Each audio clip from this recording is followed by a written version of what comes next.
Bismillahirrahmanirrahim. Assalamualaikum warahmatullahi wabarakatuh. Alhamdulillah.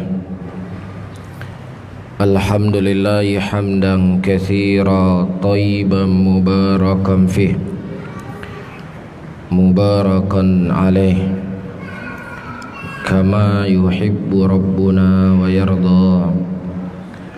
Asyhadu an la ilaha illallah wahdahu la syarika lah, iqraran bihi wa tauhida. Wa usalli wa usallim ala nabiyina al-karim Muhammadin wa ala alihi wa ashabihi wa man tabi'hum bi ihsanin ila yaumiddin. Saudara-saudaraku kaum muslimin dan kaum muslimat, sebelum kita memulai pengajian kita di pagi hari ini, Rasulullah sallallahu alaihi wasallam menyebutkan di dalam hadisnya, la yashkurullah man la yashkurun nas.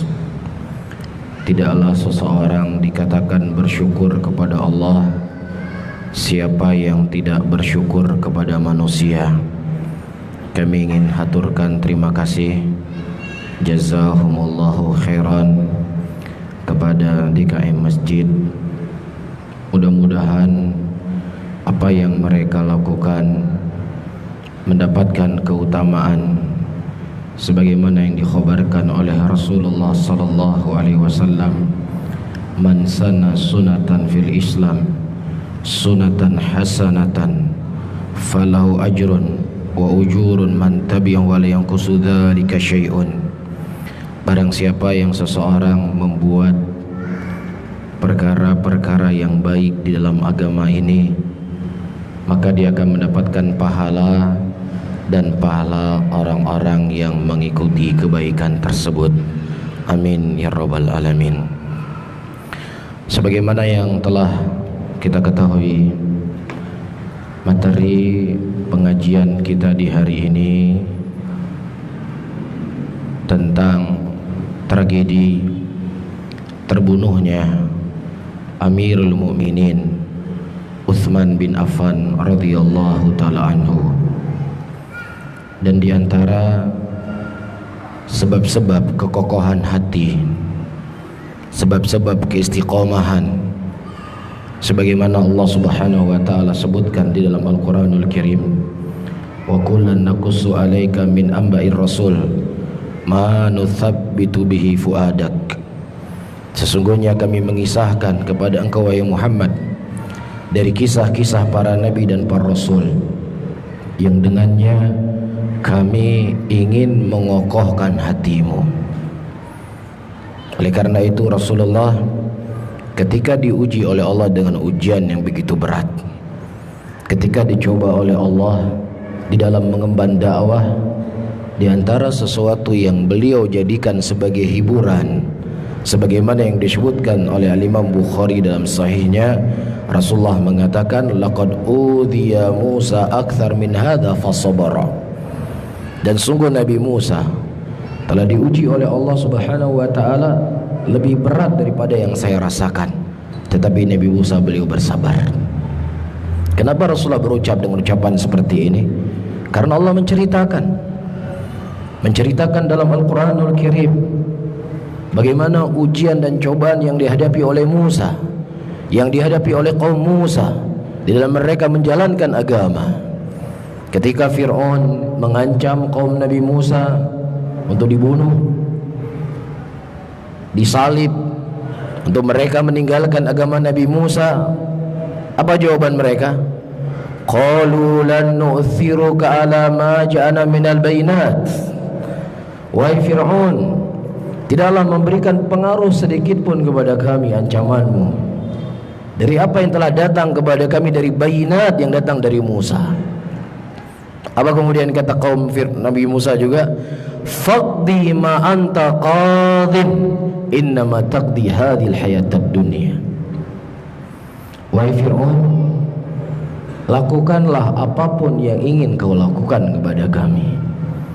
Kamu ingin bunuh kami, mengancam kami, silahkan, gak peduli, karena kami begitu yakin apa yang dibawa oleh Musa adalah kebenaran. Apa yang dibawa Musa adalah jalan yang mengantarkan kami ke dalam surga. Tapi ingat wahai Fir'aun, ancaman kamu ini, kekuasaan kamu hanya di dunia saja.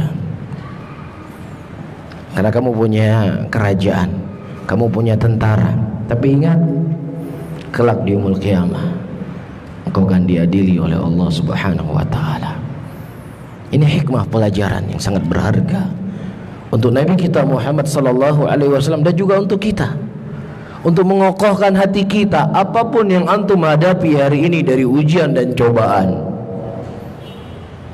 ujian dan cobaan tersebut semuanya telah dialami oleh para nabi dan para rasul.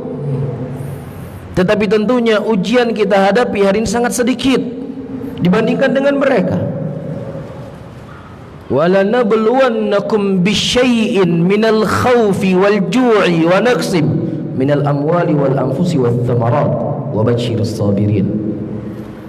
Sebesar apapun ujian yang kita hadapi hari ini, kata Allah, syai', sesuatu yang paling sedikit. Nah, terkadang sedikit apapun ujian yang dihadapi oleh seseorang, ketika dia tidak memiliki iman yang kuat, ketika dia tidak memiliki kesabaran yang kuat, maka dia akan terseret.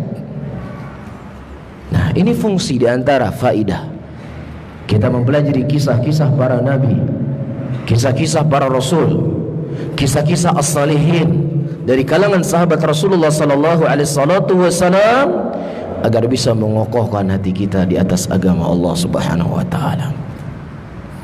Ketika Zakaria berkata, idnada rabbahu nidaan khafiyya, Rabbi wahanal azmu minni washta'ala ra'su shaybah walam akun bidu'aika Rabbi syaqiyya. Allah menceritakan bagaimana ujian yang dihadapi oleh Nabi Zakaria ketika dia memanggil Rabbnya dengan seruan yang sangat berharap. Kemudian dia berkata, ya Rabbku, sesungguhnya rambutku sudah memutih, tulangku sudah melemah,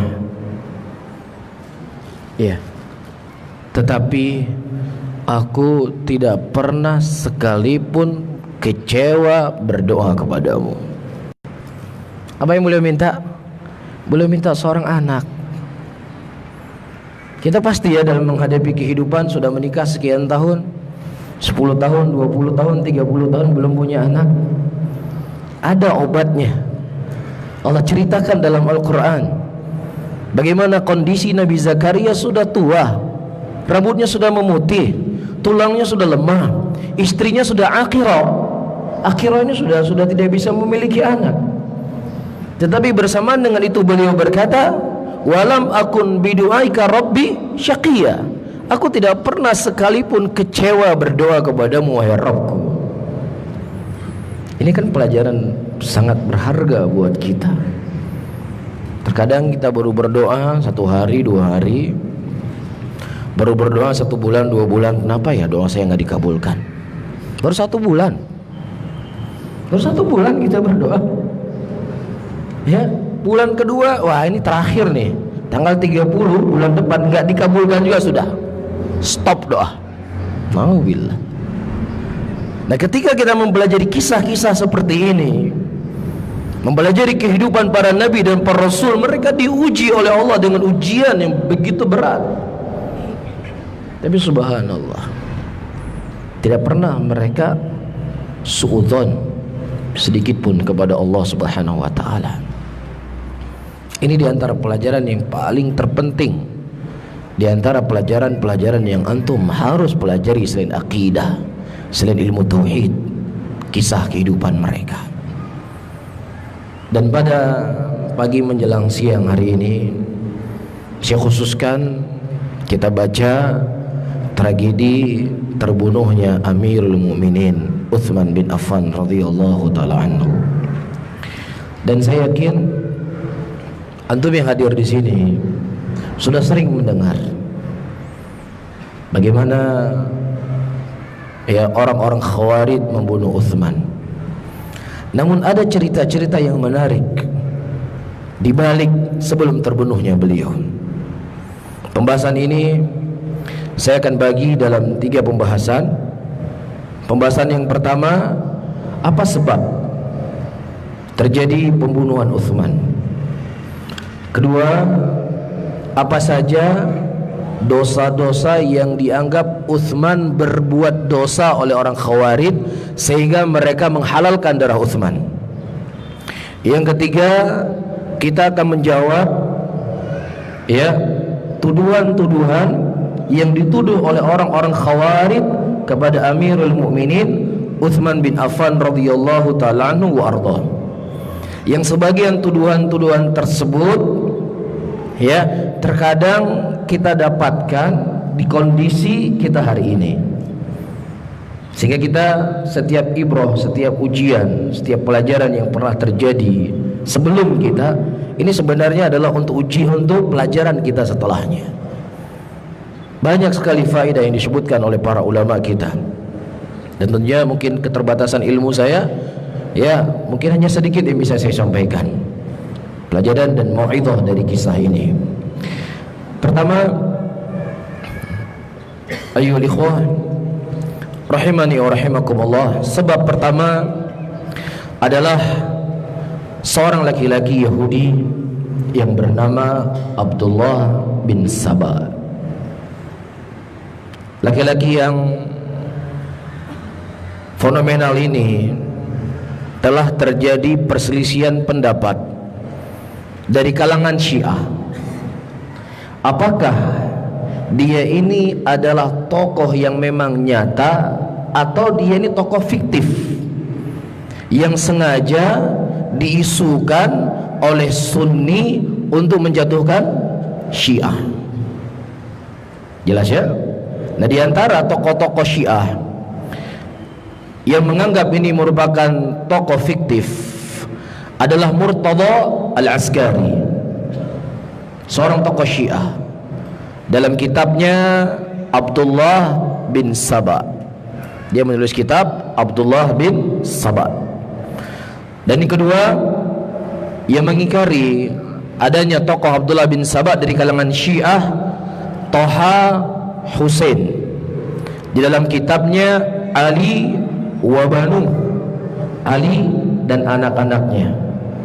Dia mengatakan semua riwayat-riwayat yang menyebutkan tentang adanya tokoh yang bernama Abdullah bin Saba itu semuanya jalan dari Saif bin Umar, dan Saif bin Umar ini kadzab, pendusta, sehingga tidak bisa dijadikan sebagai pegangan adanya tokoh yang bernama Abdullah bin Saba. Namun dari kalangan ulama yang lainnya, dari kalangan ulama Syiah, di antaranya An-Nabukhti dalam kitabnya Firaqus Syiah, ya, setelah dia menyebutkan ucapan-ucapan Abdullah bin Saba, dia mengatakan hadhil firqah tusamma sabaiyah ashab Abdullah ibnu Saba. Ya, ini tokoh Syiah. Siapa namanya? An-Nakhbukhti. Ya, dia mengatakan bahwasanya firqah kelompok As-Sabaiyah adalah kelompok yang dicetus oleh seorang laki-laki yang bernama Abdullah bin Saba. Kita masih berbicara pandangan Syiah ya. Kita belum berbicara dari pandangan Ahlus Sunnah tentang laki-laki yang bernama Abdullah bin Saba. Baik. Kemudian juga disebutkan, diriwayatkan dari Al-Kishi dalam kitabnya Rijalus Syiah dari Abi Ja'far alaihi salam, anna Abdullah bin Saba kana yad'i nubuwah wa yaz'amu anna Amirul Mukminin alaihi salam huwa Allah. Iya, disebutkan dari Kishi dalam kitab Syiah dari Abu Ja'far bahwasanya Abdullah bin Saba kana yad'un nubuwah, dia mengaku dirinya sebagai nabi, dan dia meyakini Ali bin Abi Thalib itu sebagai Tuhan. Dan riwayat-riwayat yang datang dari Abi Ja'far disebutkan di sini datang dari 5 riwayat, datang dari 5 jalan, yang jalan tersebut semuanya sampai kepada Abi Ja'far As-Siddiq radhiyallahu taala anhu. Nah, dalam perspektif Syiah, ya, mana yang lebih rajih? Apakah Abdullah bin Saba itu ada ataukah tidak ada? Ya, tokoh yang pertama mengatakan itu merupakan riwayat dari siapa? Dari Saif bin Umar. Namun Ibnu Asakir rahimahullah, beliau menyebutkan datang dari jalan-jalan yang lainnya, dari yang lainnya, yang menyebutkan bahwasanya bukan hanya dari jalan Saif bin Umar. Tokoh yang bernama siapa? Abdullah bin Saba. Faham di sini? Jadi kaidah disebut oleh para ulama, idza batal lazim batal malzum. Iya, dia mengatakan Abdullah bin Saba tidak ada karena ada rawi yang bernama Saif bin Umar. Nah, kita katakan ada jalan yang lain yang bukan dari jalan Saif bin Umar yang menetapkan adanya siapa? Abdullah bin Saba. Dan juga dari tokoh-tokoh Syiah yang lainnya, mereka menetapkan adanya Abdullah bin Saba. Ini perspektifnya Syiah. Ada nggak Abdullah bin Saba? Perspektifnya Syiah ada. Jelas ya? Kemudian dari kalangan Ahlus Sunnah, ayyuhal ikhwah rahimani wa rahimakumullah, disebutkan dalam beberapa kitab Sunan, ya, bahkan juga asalnya disebutkan dalam Sahih Bukhari. Asal riwayat ini disebutkan dalam Sahih Bukhari. Ketika Abdullah bin Saba, dia mengaku dirinya sebagai, dia menganggap Ali sebagai Tuhan. Kemudian Ali bin Abi Thalib radhiyallahu taala anhu berkata, "Lamma ra'aitul amra munkara, ajajtu nari wa da'autu kambara." Kata Ali, ketika aku melihat perkara tersebut adalah perkara yang jelas kemungkarannya, kemudian aku nyalakan api dan aku memanggil kambaro pada waktu itu. Kambaronya algojonya Ali. Apa yang dilakukan oleh Ali? Ali memerintahkan untuk membakar Abdullah bin Saba dan pengikutnya. Iya. Nah, ketika Abdullah bin Saba dan pengikutnya dibakar, mereka tambah yakin kalau Ali itu Tuhan mereka. Tambah yakin. Biasanya orang kalau mau dihukum kan malah nyesal ya, mukulin orang, bunuh orang, ya Pak, saya nyesal Pak. Biasanya kan begitu. Tapi yang namanya syubhat, ya, terkhusus dalam agama, itu biasanya apa yang dia yakinilah kebenaran, mau dibakar pun tambah yakin. Kenapa keyakinan mereka ini semakin bertambah ketika Ali membakar mereka? Karena dalam sebuah hadis Rasulullah sallallahu alaihi wasallam mengatakan, la yu'adzibun nar illa rabbun nar. Tidak ada yang mengazab sesuatu dengan api kecuali siapa? Pemilik api. Siapa yang memiliki api? Allah. Tambah yakin ini Allah kita ini. Antum melihat ya gimana kesesatan ketika dia sudah menetap dalam hati kita. Dia itu tidak akan berhenti dalam satu titik. Dia akan melebar. Falamma azaghu azaghallahu qulubahum. Ketika mereka memilih kesesatan, Allah tambah sesatkan mereka. Hati-hati. Ini nuqtah sangat penting tuh antum garis bawahi. Yang namanya kesesatan itu tidak akan berhenti pada satu titik. Dia akan berkembang dan berkembang. Di antaranya disebutkan ketika Abdullah bin Mas'udin radhiyallahu taala anhu mengingkari beberapa orang yang mereka melakukan ibadah di masjid secara bersamaan pada waktu itu. Sabihumi ya subhanallah, kabirumi ya Allahu akbar. Diingkari oleh Abdullah bin Mas'ud. Disebutkan oleh rawi yang meriwayatkan riwayat tersebut, sesungguhnya kami melihat orang-orang yang tadinya diingkari oleh Abdullah bin Mas'ud, ya, dari hal yang menyimpang dari sunnah Rasulullah sallallahu alaihi wasallam, mereka berada di barisan yang paling terdepan dalam memerangi sahabat Nabi sallallahu alaihi wasallam. Dari satu maksiat melahirkan maksiat yang lainnya. Dari satu kebid'ahan melahirkan kebid'ahan yang lainnya. Allah menyebutkan juga dalam Al-Quran, uqtulu yusufa aw itrahu arda yakhlulukum wajhu abikum wa takunu min ba'di qauman salihin. bunuh Yusuf atau buang dia ke sebuah tempat, agar bapak kita pandangannya itu hanya kepada kita. Nanti setelahnya kita beristighfar, kita bertaubat, kita jadi lagi orang soleh. Luar biasa ya, syaitan menggoda manusia. Apakah mereka bertobat? Apakah mereka beristighfar setelah mereka membuang Nabi Yusuf? Tidak. Mereka mendatangkan dosa yang lainnya. Wajahu ala qamisihi bidamin kadhib. Mereka mendatangi dengan baju kedustaan. Kunna nastabiqu wa tarakna Yusufa inda mata'ina fa akalu dhib. Tadi kami main-main, kemudian kami pojokin Yusuf, pada Yusuf dilemparin ke sumur, dipojokin kata dia. Fa akala dhib, kemudian dimakan serigala. Apa salahnya serigala?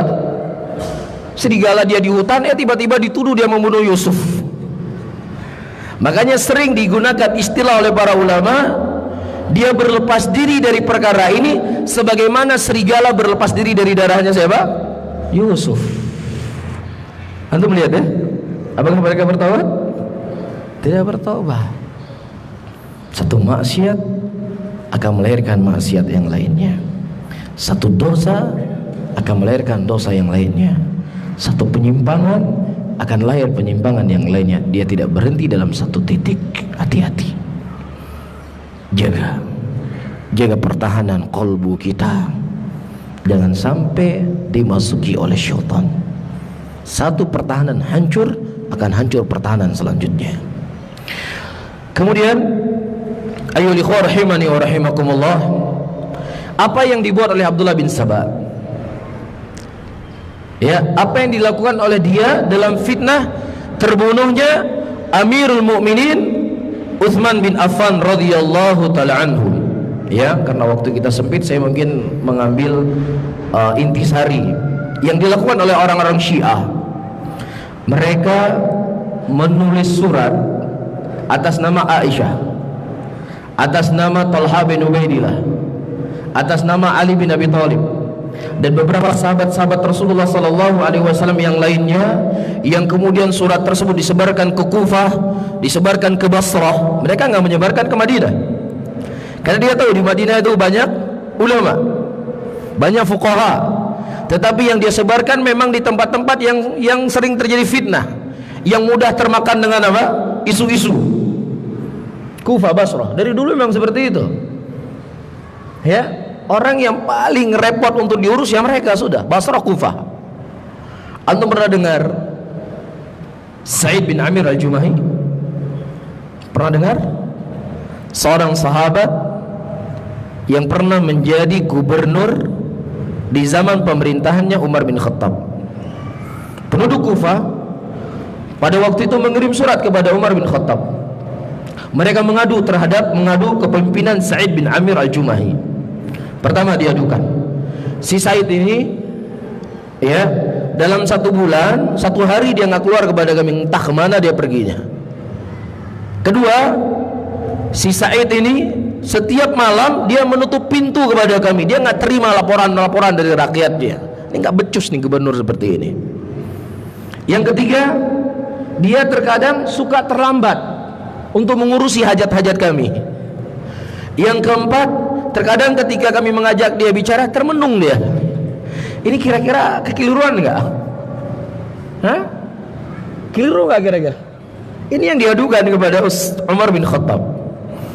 Kemudian Umar bin Khattab sebagai khalifah tertinggi pada waktu itu menyambut. Dia menerima laporan dari rakyatnya. Turun Umar bin Khattab ke Kufah atau ke Basrah pada waktu itu. Didudukilah antara Sa'id bin Amir al-Jumahi dengan Umar bin Khattab. Kemudian kata Umar, "Ya Sa'id, apa jawabanmu? Apa yang dituduhkan oleh rakyatmu kepadamu?" Kemudian kata Sa'id, "Wahai Umar, berat bagi saya untuk mengungkapkan apa yang ada pada diri saya. Tapi karena memang ini sesuatu yang harus saya ucapkan, saya ucapkan." Kata Sa'id bin Amir al-Jumahi, gubernurnya Amirul Mukminin Umar bin Khattab, yang antum ketahui Umar bin Khattab di bawah kekuasaannya sepertiga dunia berada di bawah kakinya.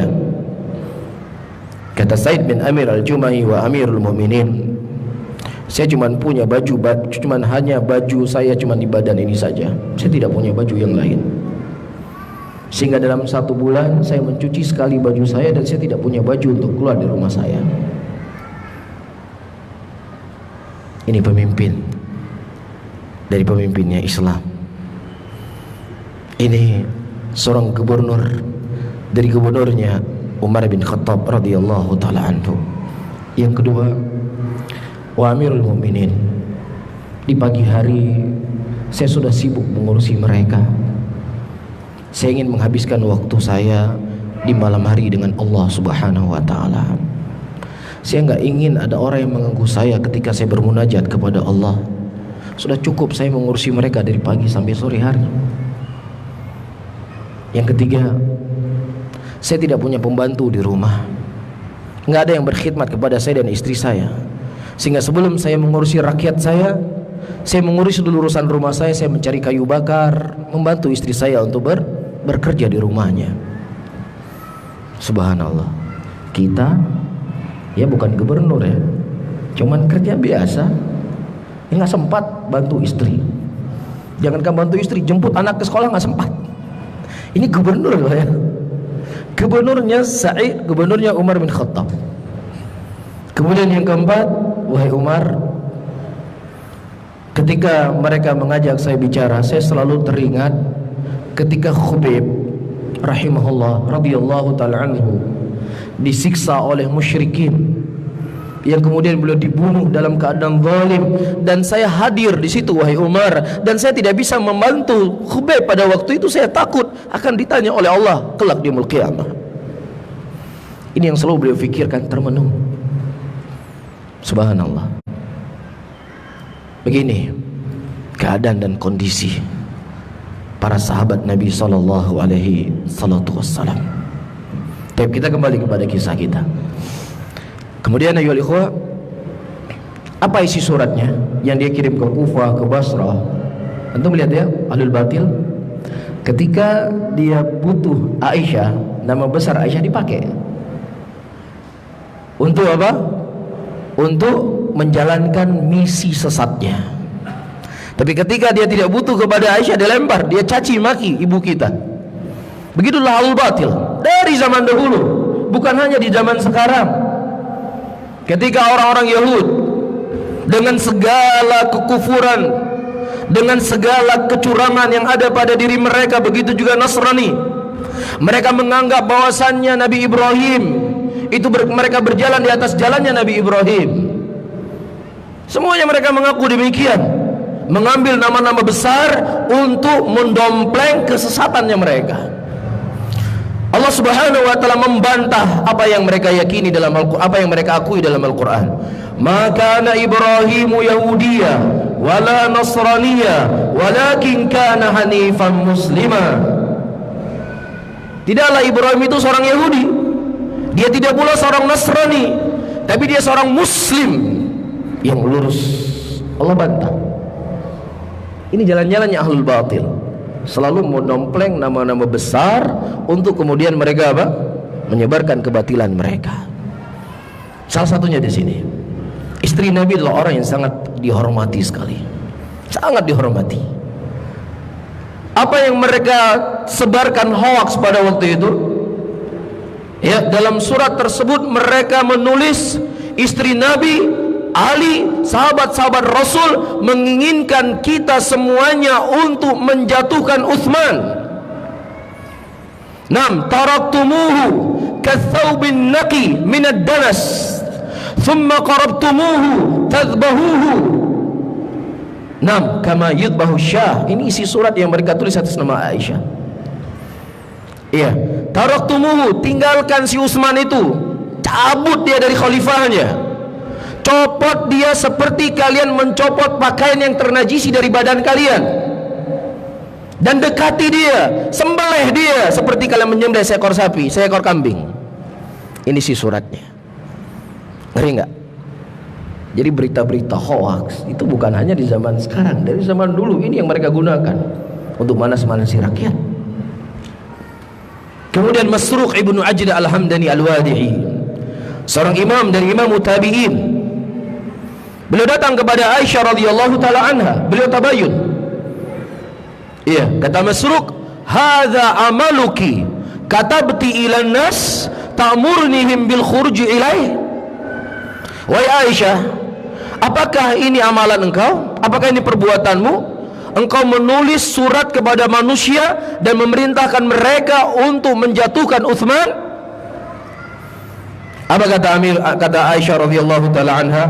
Kata Aisyah radhiyallahu taala anha, "Walladzi amana bil mu'minun wa kafara bil kafirun, ma katabtu lahum sawadan ala fi biyad hatta jalastu majlisi hada."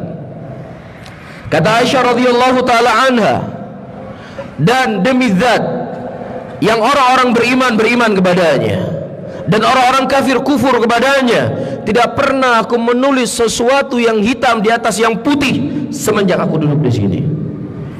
Semuanya dusta, semuanya kadzabun. Yang mereka memang sengaja memanas-manasi rakyatnya untuk benci kepada pemimpin. Ini bukan barang baru, ini bukan lagu baru, ini lagu lama yang memang selalu digunakan oleh orang-orang ingin menyebarkan fitnah di tengah-tengah muslimin. Jelas ya? Ini kerjanya siapa? Abdullah bin Sabah. Ini sebab pertamanya. Ya, dan juga di sini disebutkan hal-hal yang lainnya, cuman kita ringkas. Yang kedua, ayyuhal ikhwah rahimani wa rahimakumullah, ikhtilaf baina tabai Utsman wa tabai Umar. Ya, perbedaan di antara tabiatnya Umar dengan tabiatnya Utsman. Suka dibanding-bandingin. Di zamannya Umar dulu tegas, ini presiden pemimpin sekarang lembek, gak ada tegas seperti Umar. Iya, mereka rindu dengan pemerintahnya Umar ketika Utsman yang memimpin. Dulu Umar juga dibunuh, kan begitu alul batil. Ya, dibanding-bandingin antara sifat Umar dengan sifat Utsman. Ya, di antara hal yang saya sebutkan tadi, Utsman lembek, nggak tegas, suka memaafkan seharusnya. Kalau ada orang salah, sikat terus. Ini perlu dinasehatin. Makanya begini kondisinya. Taib, disebutkan di sini ayyuhal ikhwah, kana Umar radhiyallahu taala anhu syadidan wa kana Utsman radhiyallahu taala anhu haliman raufa. Ya, Umar dulu waktu keras dalam arti kata keras dalam keras terkontrol, ya, keras yang itu dibarengi dengan ilmu, bukan keras-keras sembarangan seperti itu, tidak. Iya, wa kana Utsman, dan ada yang menarik sedikit ayyuhal ikhwah rahimani wa rahimakumullah, sikap keras Utsman ini, Umar bin Khattab pernah melamar seorang akhwat, ukhtun, seorang wanita, nggak tanggung-tanggung. Yang menjadi penghubung siapa? Aisyah radhiyallahu taala anha. Ya, yang menjadi penghubung. Apa istilahnya penghubung nikah? Hah? Jangan macomblang, terlalu kasar macomblang. Pantas gak kita bilang macomblang kepada istri Nabi? Pantas ya. Apa kira-kira? Hah? Penghubung. Hah? Nggak ada selain bahasa macomblang? Hah? Al-Muhim antum paham ya? Luar biasa ya, istri Nabi sebagai penghubungnya. Kemudian ya, sahabiyah ini mengatakan, saya nggak kuat kalau sama Umar. Umar tuh terlalu tegas, beliau nggak kuat saya. Akhirnya beliau tidak menerima lamaran Umar. Jadi Umar itu pernah ditolak 4 kali. Umar loh ya, orang yang paling terbaik setelah Rasulullah Abu Bakar, orang sudah dijamin masuk surga. Kegantengannya tuh nggak ada apa-apanya sama kita. Iya, nggak ada apa-apanya. Beliau ditolak 4 kali, nggak pernah putus asa. Ya, jangan antum mau lamar akhwat baru sekali lamar, 2 kali lamar, udahlah, saya kayaknya nggak cocok untuk nikah nih. Salah. Ya, lah kalau Umar ditolak 4 kali nggak putus asa, ya kita 40 kali kan segitu seharusnya. Ini penengahnya Aisyah lagi. Jelas ya?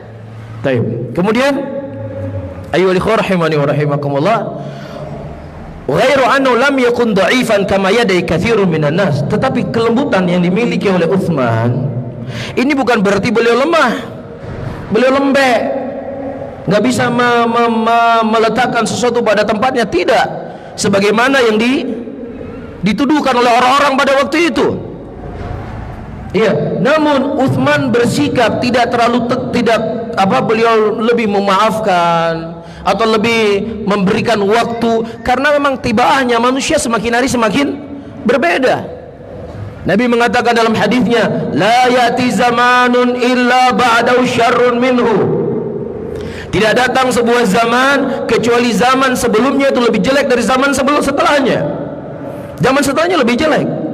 Kalau dulu di zamannya para ahlul hadis, ada orang ngantuk di pengajian mungkin langsung disuruh keluar.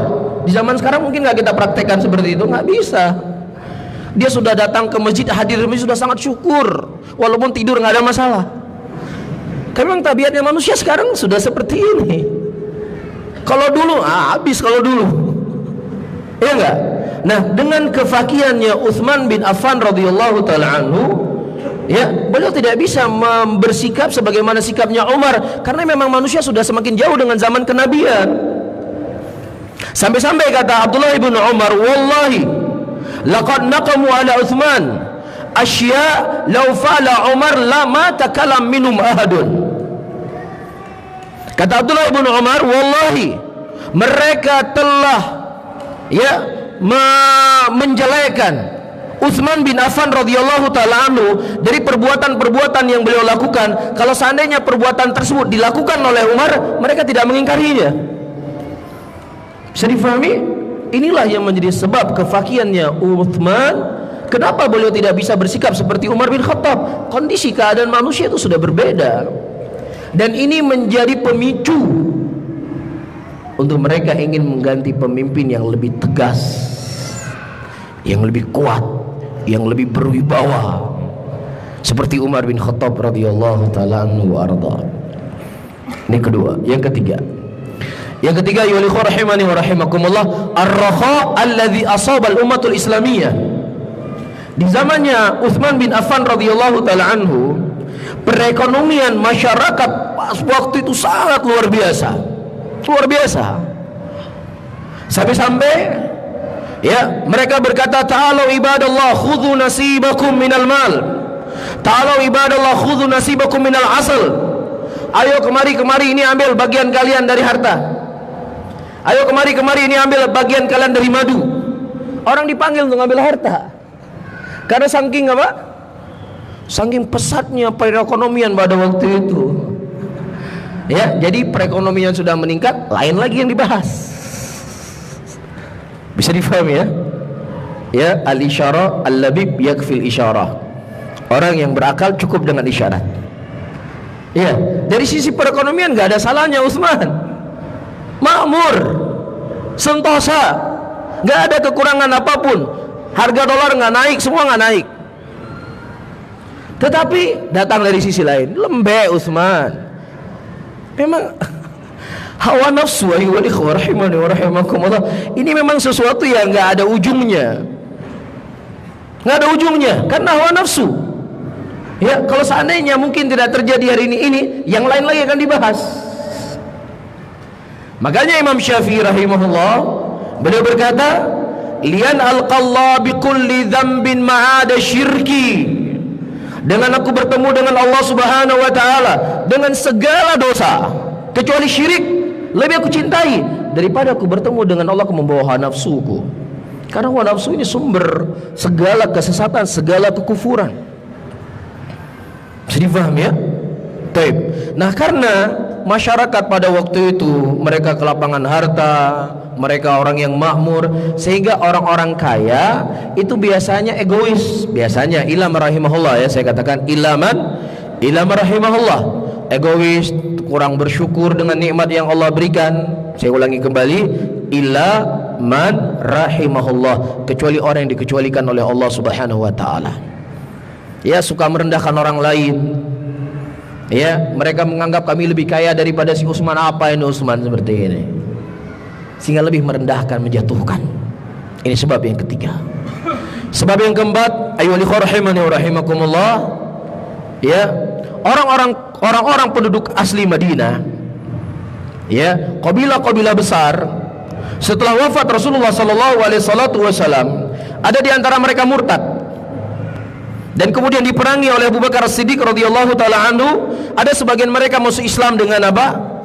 Dengan kemauan sendiri. Ada di antara mereka masuk Islam terpaksa. Ada di antara mereka tidak masuk Islam. Nah, inilah yang kemudian mereka mengulirkan bola api. Ini tanah-tanah kita. Madinah ini tanahnya tanah nenek moyang kita. Kok dia aja yang jadi pemimpin di sini? Kok orang Quraisy saja jadi pemimpin? Abu Bakar jadi pemimpin Quraisy, Umar jadi pemimpin orang Quraisy, Utsman jadi pemimpin orang Quraisy. Ini tanah-tanah kita dong sekali-sekali jadi pemimpin di tanah kita sendiri. Kemudian muncul apa? Mulai dipanasin. Ya, terjadilah apa yang terjadi. Ini diantara sebab roisi. Ya, kenapa terjadi tragedi terbunuhnya Amirul Mukminin Utsman bin Affan radhiyallahu taala anhu wa ardhah. Baik, kemudian apa saja dosa-dosa yang dianggap dosa oleh mereka yang dilakukan oleh Utsman bin Affan? Saya katakan apa tadi? Yang dianggap dosa oleh mereka, bukan kita yang menganggap dosa mereka. Pertama, saya ringkas. Utsman menjadikan gubernur itu kebanyakan dari kerabatnya. Ya, apa istilahnya? Nepotisme. Ini nepotisme ini nampak sekali pada pemerintahnya Utsman ini. Ya, jadi nepotisme ini atau tuduhan-tuduhan nepotisme ini bukan barang baru. Dituduh orang sudah dijamin masuk surga loh ya. Ini kan Utsman orang dijamin masuk surga kan? Rasulullah mengatakan Utsman rafiqi fil jannah. Utsman itu sahabat saya dalam surga. Rasulullah sallallahu alaihi wasallam pernah duduk suatu hari di masjid. Tersingkap pahanya Rasul. Masuk Abu Bakar As-Siddiq, Rasulullah tetap dalam keadaannya. Masuk Umar bin Khattab, Rasulullah tetap dalam keadaannya. Ketika datang Utsman bin Affan radhiyallahu taala anhu, Rasulullah segera menutupi ya paha beliau dan beliau duduk. Beliau memperbaiki duduknya. Kemudian Aisyah radhiyallahu taala anha melihat dari kejauhan, kemudian beliau bertanya kepada Rasul, "Ya Rasulullah, kenapa engkau tidak mengubah posisi dudukmu ketika Abu Bakar dan Umar masuk? Kenapa ketika Utsman yang masuk engkau memperbaiki dudukmu?" Apa kata Rasulullah? "Wahai Aisyah, ala astahi, tidakkah aku malu yang malaikat Jibril malu kepadanya?" Siapa itu? Utsman. Selamat nggak dari haters orang seperti ini? Selamat. Orang sudah dijamin masuk surga. Iya, kata Rasulullah, teman saya dalam surga nanti telah memiliki jasa yang sangat besar kepada Islam, nggak selamat dari haters. Nah, apalagi kita yang banyak dosa, yang banyak maksiat, ya wajar loh banyak hatersnya kita. Ya enggak? Jangankan Utsman, Rasulullah sallallahu alaihi wasallam manusia yang paling terbaik, manusia yang maksum. Tidak ada satupun manusia di muka bumi ini yang lebih baik dibandingkan Nabi Muhammad sallallahu alaihi wasallam. Ternyata juga nggak selamat dari haters. Datang Dzul Khuwaisirah kepada Rasul, "Ya Rasulullah, sesungguhnya aku tidak melihat keadilan pada engkau, bersikap adillah engkau." Luar biasa. Rasul dengan dia nggak adil, kan kurang ajar ini. Kemudian kata Nabi sallallahu alaihi wasallam, "Diturunkan kepadaku Al-Quran. Kalau seandainya aku tidak adil, siapa lagi yang adil?" kata Rasulullah. Nggak selamat dari mulut-mulut kotor. Dan ternyata subhanallah, Allahu Rabbul Alamin yang menciptakan kita, yang memberikan rezeki kepada kita, yang menjaga kita siang dan malam, ternyata juga tidak selamat dari haters. Wa qalatil yahud yadullahi maghlulah ghullat aydihim wa lu'inu bima qalu bal yadahu mabsutatani yunfiku kaifa yasha. Allah mengatakan ketika Yahudi berkata tangan Allah itu terbelenggu, Allah itu kikir, Allah itu pelit. Nauzubillah. Kemudian kata Allah, ghullat aidihim, tangan mereka lah yang terbelenggu.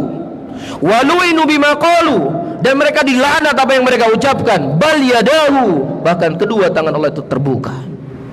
Gak selamat dari haters, gak selamat dari mulut-mulut kotor. Dan juga terkadang itu terucapkan di mulut-mulut kita. Ayyuhal ikhwah rahimani wa rahimakumullah. Apa salah saya? Saya sudah sering sholat, saya sudah rajin ikut pengajian. Kenapa Allah menguji saya seperti ini? Allah nggak adil. Nauzubillah. Ini mulut-mulut kotor yang nggak pantas kita ucapkan kepada Allah Rabbul Alamin. Hati-hati ya ikhwah. Rasulullah telah menyebutkan dalam sebuah hadisnya, innal abda la yatakallaman bikalimatin, sesungguhnya seorang hamba dia berbicara dengan satu pembicaraan yang itu membuat Allah murka, yang pembicaraan tersebut menjadi sebab dia dimasukkan oleh Allah ke dalam neraka jahanam. Hati-hati. Dan juga ini sebagai penghibur untuk diri kita semuanya. Kita bukan siapa-siapa, kita banyak dosa, kita banyak maksiat. Jadi wajar kalau ada orang yang mencaci kita.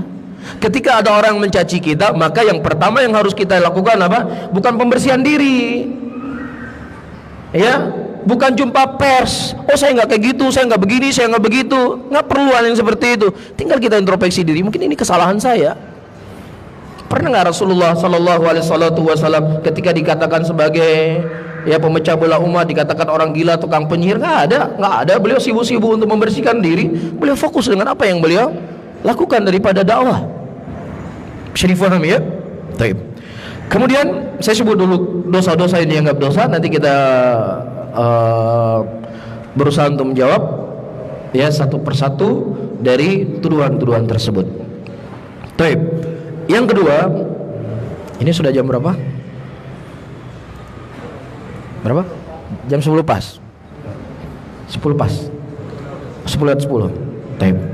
Yang kedua, Utsman ini mengusir Abu Dzar Al-Ghifari ke Rabdah, sebuah tempat.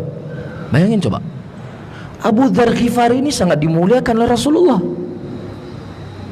salah seorang dari sahabat Nabi, salah seorang yang disebutkan oleh Allah dalam kumpulan sahabat Rasulullah, was-sabiqunal awwalun minal muhajirin wal ansar walladzina tabauhum bi ihsan radhiyallahu anhum wa radu'an. Di zaman pemerintahannya Utsman, orang yang mulia seperti ini diusir sama si Utsman. Ini kan kurang ajar. Pantas nggak menjadi pemimpin orang seperti ini? Pantas nggak menjadi khalifah orang seperti ini? Seharusnya kalau dia memang cinta sama Nabi, dia memuliakan orang yang dicintai oleh Nabi. Rasulullah sangat memuliakan sahabatnya, malah diusir Abu Dzar Ghifari. Gimana kira-kira disebarkan isu seperti ini? Panas nggak? Hah? Panas nggak tuh? Ya bawa dalil kemuliaan sahabat begini, diusir sahabat Nabi. Panas ya? Baik. Tapi ada jawabannya. Mudah-mudahan kita sampai kepada jawaban. Jangan sampai tersisa syubhat ini sama antum. Baik. Kemudian selanjutnya, ya ikhwah rahimani wa rahimakumullah, di zaman pemerintahnya Utsman, dia ini membakar mushaf. Ya, mushaf yang telah dikumpulkan sebelumnya oleh Abu Bakar, oleh Umar, yang bahkan ada tafsir-tafsir para sahabat yang tertulis di mushaf tersebut, semuanya dimusnahkan oleh Utsman. Ini kan apa-apaan ini? Ya, peninggalan Abu Bakar. 6. Pengorbanan Umar bin Khattab gak dianggap apapun oleh Utsman, dibakar semuanya oleh dia. Quran dibakar. Ini kan bentuk pelecehan kepada agama. Tambah lagi, disambal lagi, dan lain seterusnya. Baik. Keempat, darbu Ibnu Mas'ud hatta futiqa am'a'uhu, wa darbu Ammar bin Yasir hatta kusirat adla'uhu. Ya, Utsman dia pernah memukul Ibnu Mas'ud sampai ususnya Ibnu Mas'ud itu terburai. Antum tahu siapa Ibnu Mas'ud? Ibnu Mas'ud ini adalah sahabat Rasulullah yang pertama kali mendengarkan Al-Quran kepada musyrikin Quraisy terang-terangan setelah Rasulullah sallallahu alaihi wasallam. Ketika dia duduk-duduk dengan temannya, di antara mereka berkata, siapa di antara kalian yang mau membaca Al-Quran kepada orang kufar Quraisy? Kata Ibnu Mas'ud, saya akan membacanya. Dalam keadaan kaki beliau kecil. Kata para sahabat yang lain, wahai Ibnu Mas'ud, jangan engkau orangnya, engkau tidak dianggap orang yang terpandang di tempat ini. Kami takutkan ada sesuatu yang memudaratkan engkau. Enggak ada masalah, saya bacakan Quran kepada mereka. Berangkat Ibnu Mas'ud radhiyallahu taala anhu. Dia datang ke Ka'bah, dia mulai baca Ar-Rahman Allamal Quran, terus dia baca. Kemudian orang kufar Quraisy mendengar, ya, sesungguhnya laki-laki ini telah membaca sesuatu yang diturunkan kepada si Muhammad ini. Dipukul Abdullah ibn Mas'ud sampai berdarah-darah, dan beliau membaca Al-Quran sekuat yang bisa beliau baca. Kembali beliau kepada sahabatnya, dan kemudian mereka berkata, ya Ibn Mas'ud, bukankah kami telah mengatakan kepada engkau jangan engkau yang pergi? Apa kata Abdullah ibn Mas'ud? Kalau seandainya kalian menginginkan untuk aku mendatangi mereka keesokan harinya, aku akan datangi mereka. Di zamannya Utsman bin Affan dipukul. Panas gak? Hah? Di zaman Utsman bin Affan orang seperti ini dipukul sampai terburai ususnya. Ini pemimpin macam apa ini? Yang seharusnya ulama dilindungi, yang seharusnya ulama itu dijadikan sebagai penasehat, di zamannya dia malah dimusnahkan ulama. Fama asbah alayla bil barihah. Sangat sama malam ini dengan malam yang lalu. Begitu juga al-isyarah ya al-labib yakfil isyarah. Orang yang pintar cukup isyarat saja, ya. Nggak perlu banyak-banyak disyarat. Yang kedua, Ammar bin Yasir itu dipukul sampai tulangnya patah-patah. Ini isu yang disebarin. Apakah ini isu ini benar? Kita jawab nanti. Saya sebutkan dulu dosa-dosanya. Kemudian selanjutnya, ayyuhal ikhwah rahimani wa rahimakumullah, Utsman bin Affan, dia ini menyempurnakan salat dalam keadaan safar. Allah mengatakan dalam Al-Quran, idza darabtum fil ardi falaysa alaikum junahun an taksuru minas salah. Apabila kalian mulai melakukan perjalanan safar, maka tidak ada masalah bagi kalian untuk mengqasar salat kalian. Rasulullah mengqasar salat dalam keadaan safar, Abu Bakar mengqasar salat dalam keadaan safar, Umar mengqasar salat dalam keadaan safar. Dia malah menyempurnakan salat dalam keadaan safar. Apa ini? Pantas untuk menjadi khalifah? Menyelisih ayat Quran, menyelisih hadis Rasulullah, menyelisih daripada pendahulunya Abu Bakar dan Umar. Panas nggak kira-kira masyarakat dipanasin kayak gini? Ya apalagi kondisi dolarnya semakin turun, semakin naik, tambah panas. Iya. Baik. Kemudian selanjutnya, dosa yang mereka anggap Utsman berdosa, Utsman tidak ikut perang Badar. Utsman lari dari perang Uhud. Apa hukumnya orang lari dari perang? Hah? Munafik. Orang lari dari perang kan munafik. Hah? Masa munafik kok jadi khalifah? Itu lari dari perang Uhud dia. Masa jadi khalifah? Di sana ada orang-orang yang telah mengorbankan nyawanya membela Rasulullah pada perang Uhud seperti Thalhah bin Ubaidillah. Kenapa nggak dia jadi khalifah? Thalhah bin Ubaidillah disebutkan ketika beliau menjaga Rasulullah dari tangan-tangan kotor musyrikin, terluka wajah dari kepalanya sampai ke kakinya 70 tusukan. 70 tusukan untuk menjaga Rasulullah sallallahu alaihi wasallam agar tidak terluka. Utsman malah lari dari perang Badar, dari perang Uhud. Mana pengorbanan dia kepada Rasul? Mana kecintaan dia kepada Rasulullah? Mana kecintaan dia kepada Islam? Apakah pantas orang seperti jadi khalifah? Panas nggak? Hah? Nggak panas? Hah? Panas. Ini isu yang disebarkan. Kemudian Utsman bin Affan, dia tidak ikut Bai'atur Ridwan. Bai'atur Ridwan ini merupakan bai'at yang terbesar dalam sejarah Islam. Bahkan Allah Subhanahu wa taala menyebutkan dalam ayat Al-Qur'an bai'at ini. Laqad radiyallahu 'anil mu'minin id yubayyi'unaka tahta syajarati. Dan sungguh Allah telah ridha kepada kaum mukminin ketika mereka membaiatmu di sebuah pohon. Baiatur ridwan. Utsman gak ikut. Kok bisa laki-laki ini momen-momen besar dalam Islam gak pernah ada dia? Ini kan orang-orang yang gak jelas. Kan seperti itu. Jelas ya? Selanjutnya, ayyuhal ikhwah rahimani wa rahimakumullah, di antara kebidahan yang dilakukan oleh Utsman, padahal perbuatan bidah adalah perbuatan yang diingkari oleh Rasulullah sallallahu alaihi wasallam, perbuatan yang paling dibenci oleh Nabi Muhammad sallallahu alaihi wasallam.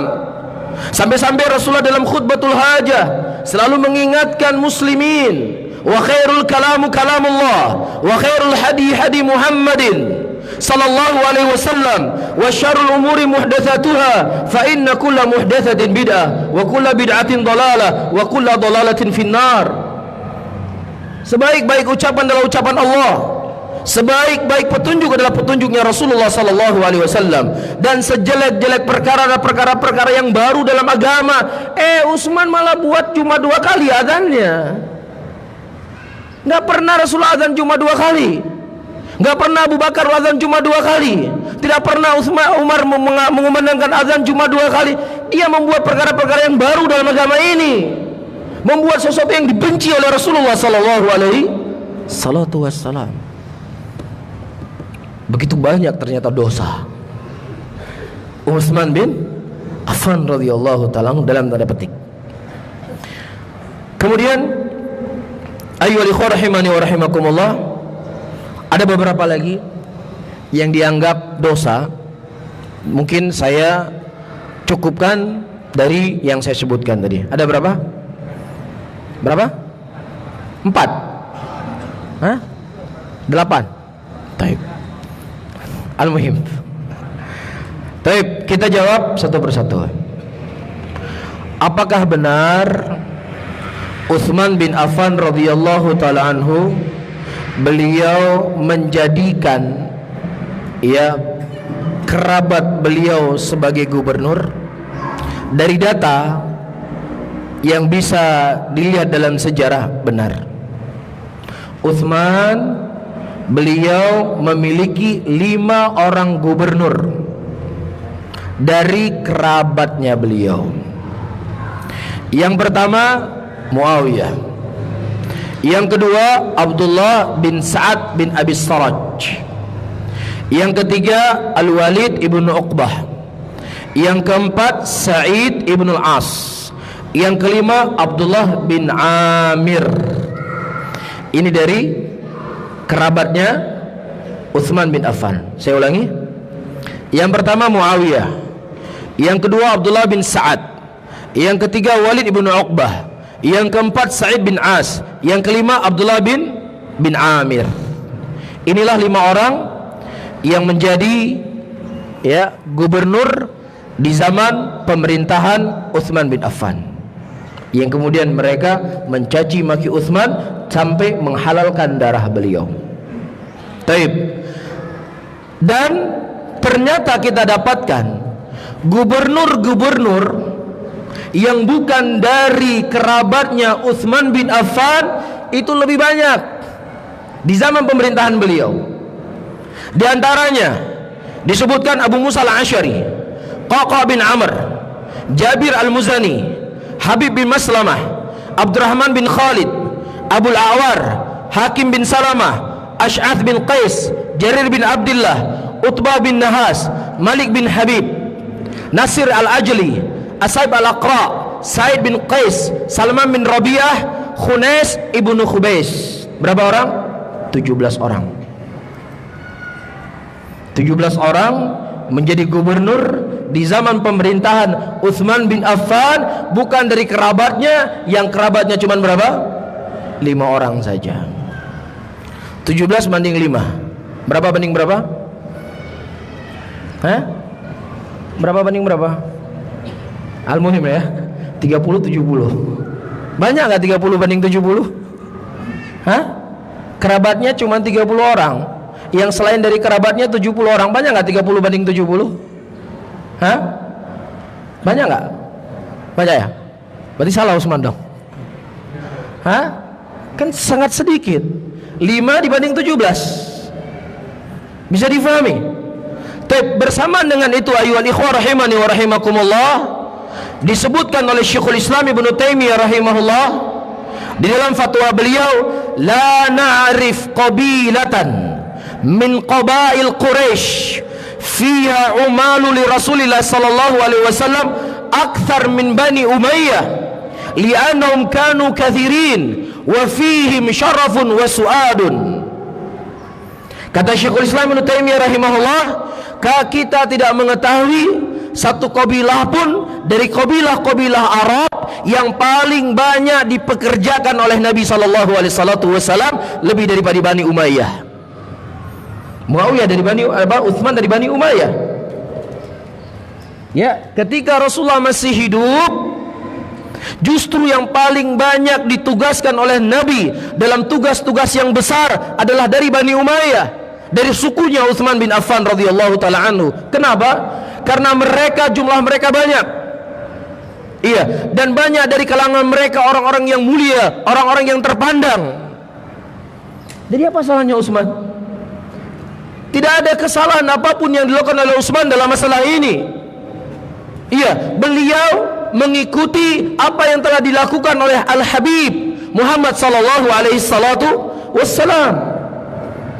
Beliau hanya melanjutkan apa yang telah dijalani oleh Nabi Muhammad sallallahu alaihi wasallam. Ini yang pertama. Yang kedua, ya ikhwah, kalau kita melihat daripada kekhalifannya Umar bin Khattab radhiyallahu taala anhu, justru di zaman pemerintahan Umar bin Khattab menjadi gubernur kerabatnya Umar bin Khattab itu lebih banyak dibandingkan Utsman. Nah, kalau seandainya ini merupakan sebuah kesalahan, kita katakan sama mereka ya, adapun kita nggak ada permasalahan, mau Umar jadikan khalifah, gubernur semua dari kerabat dia nggak ada masalah, karena beliau orang yang ahli, ngerti siapa yang beliau amanahkan. Ya, cuman kita katakan sama mereka, kalau seandainya ini merupakan dosa dan kesalahan menurut kalian, kemudian kalian sematkan kepada Utsman bin Affan dikarenakan hanya 5 orang gubernur dari kerabat beliau, kenapa kalian tidak menyalahkan Umar bin Khattab yang beliau memiliki gubernur dari kerabatnya jauh lebih banyak dibandingkan siapa? Utsman bin Affan. Bisa difahami? Sudah berapa jawaban? Hah? 2 jawaban. Kemudian yang ketiga, ayyuhal ikhwah rahimani wa rahimakumullah, satu persatu ingin kita bahas, seperti tidak cukup waktu. Kita membahas saja dari Muawiyah. Muawiyah salah satu gubernurnya Utsman bin Affan. Beliau pernah ditugaskan oleh Nabi sallallahu alaihi wasallam tugas yang sangat mulia, tugas yang sangat besar, menulis Al-Quran.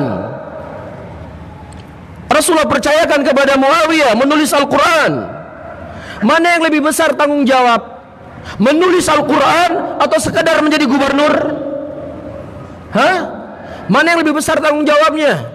Mana yang lebih seseorang itu ya berat bebannya? Menulis Al-Quran atau menjadi gubernur? Menulis Al-Quran la syak wala raib.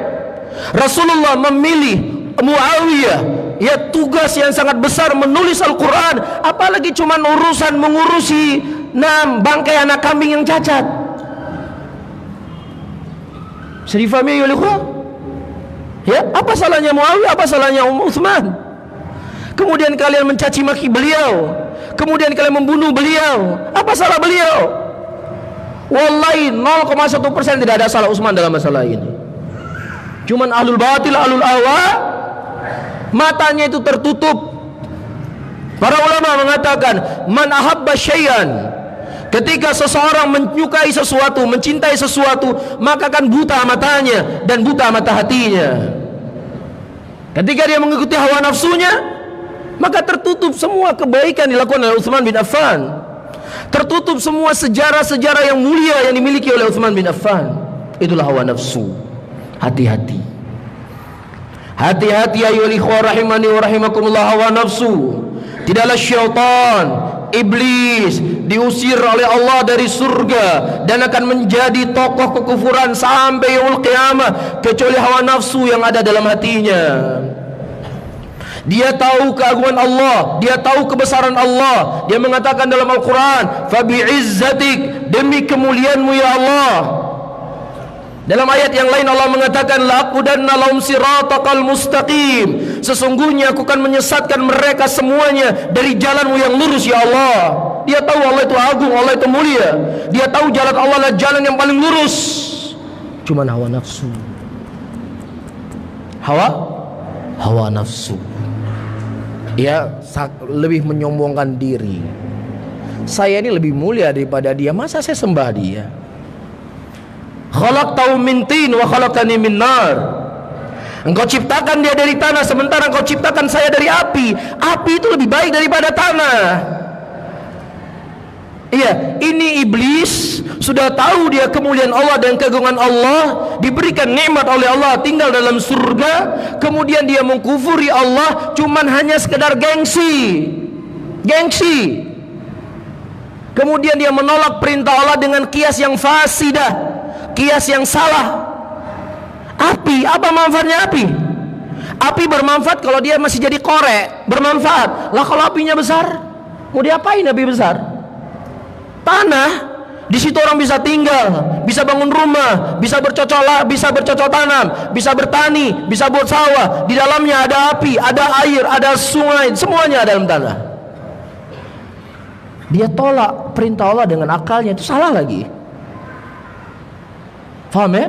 Jadi orang-orang yang mereka menolak ayat-ayat Allah, menolak syariat Allah, menolak sunnah Rasulullah sallallahu alaihi wasallam, dengan akalnya mereka punya salaf, mereka punya pendahulunya iblis. Ittaqullah, hati-hati ikhwan, hati-hati hawa nafsu, hati-hati yang namanya syubhat. Dia tidak akan berhenti pada satu titik. Baik, kita lanjutkan. Kemudian ayo ikhwah rahimani wa rahimakumullah. Ya, kita ringkas ya, kita cukupkan dari Muawiyah saja. Begitu juga dari 4 tokoh yang lainnya juga mereka memiliki kemuliaan-kemuliaan. Bahkan sebagian mereka pernah menjadi gubernur di zamannya Umar bin Khattab. Utsman tinggal melanjutkan. Dan itu pun mereka tidak sekaligus menjadi gubernur, tidak sekaligus. Ada yang diganti, dipasang lagi, ditarik lagi. Jadi totalnya semuanya berapa? 5 orang. 5 orang ini bukan pada waktu yang bersamaan. Bisa difahami? Baik. Kemudian selanjutnya, ayo ikhwah rahimani wa rahimakumullah. Apa tadi yang kedua?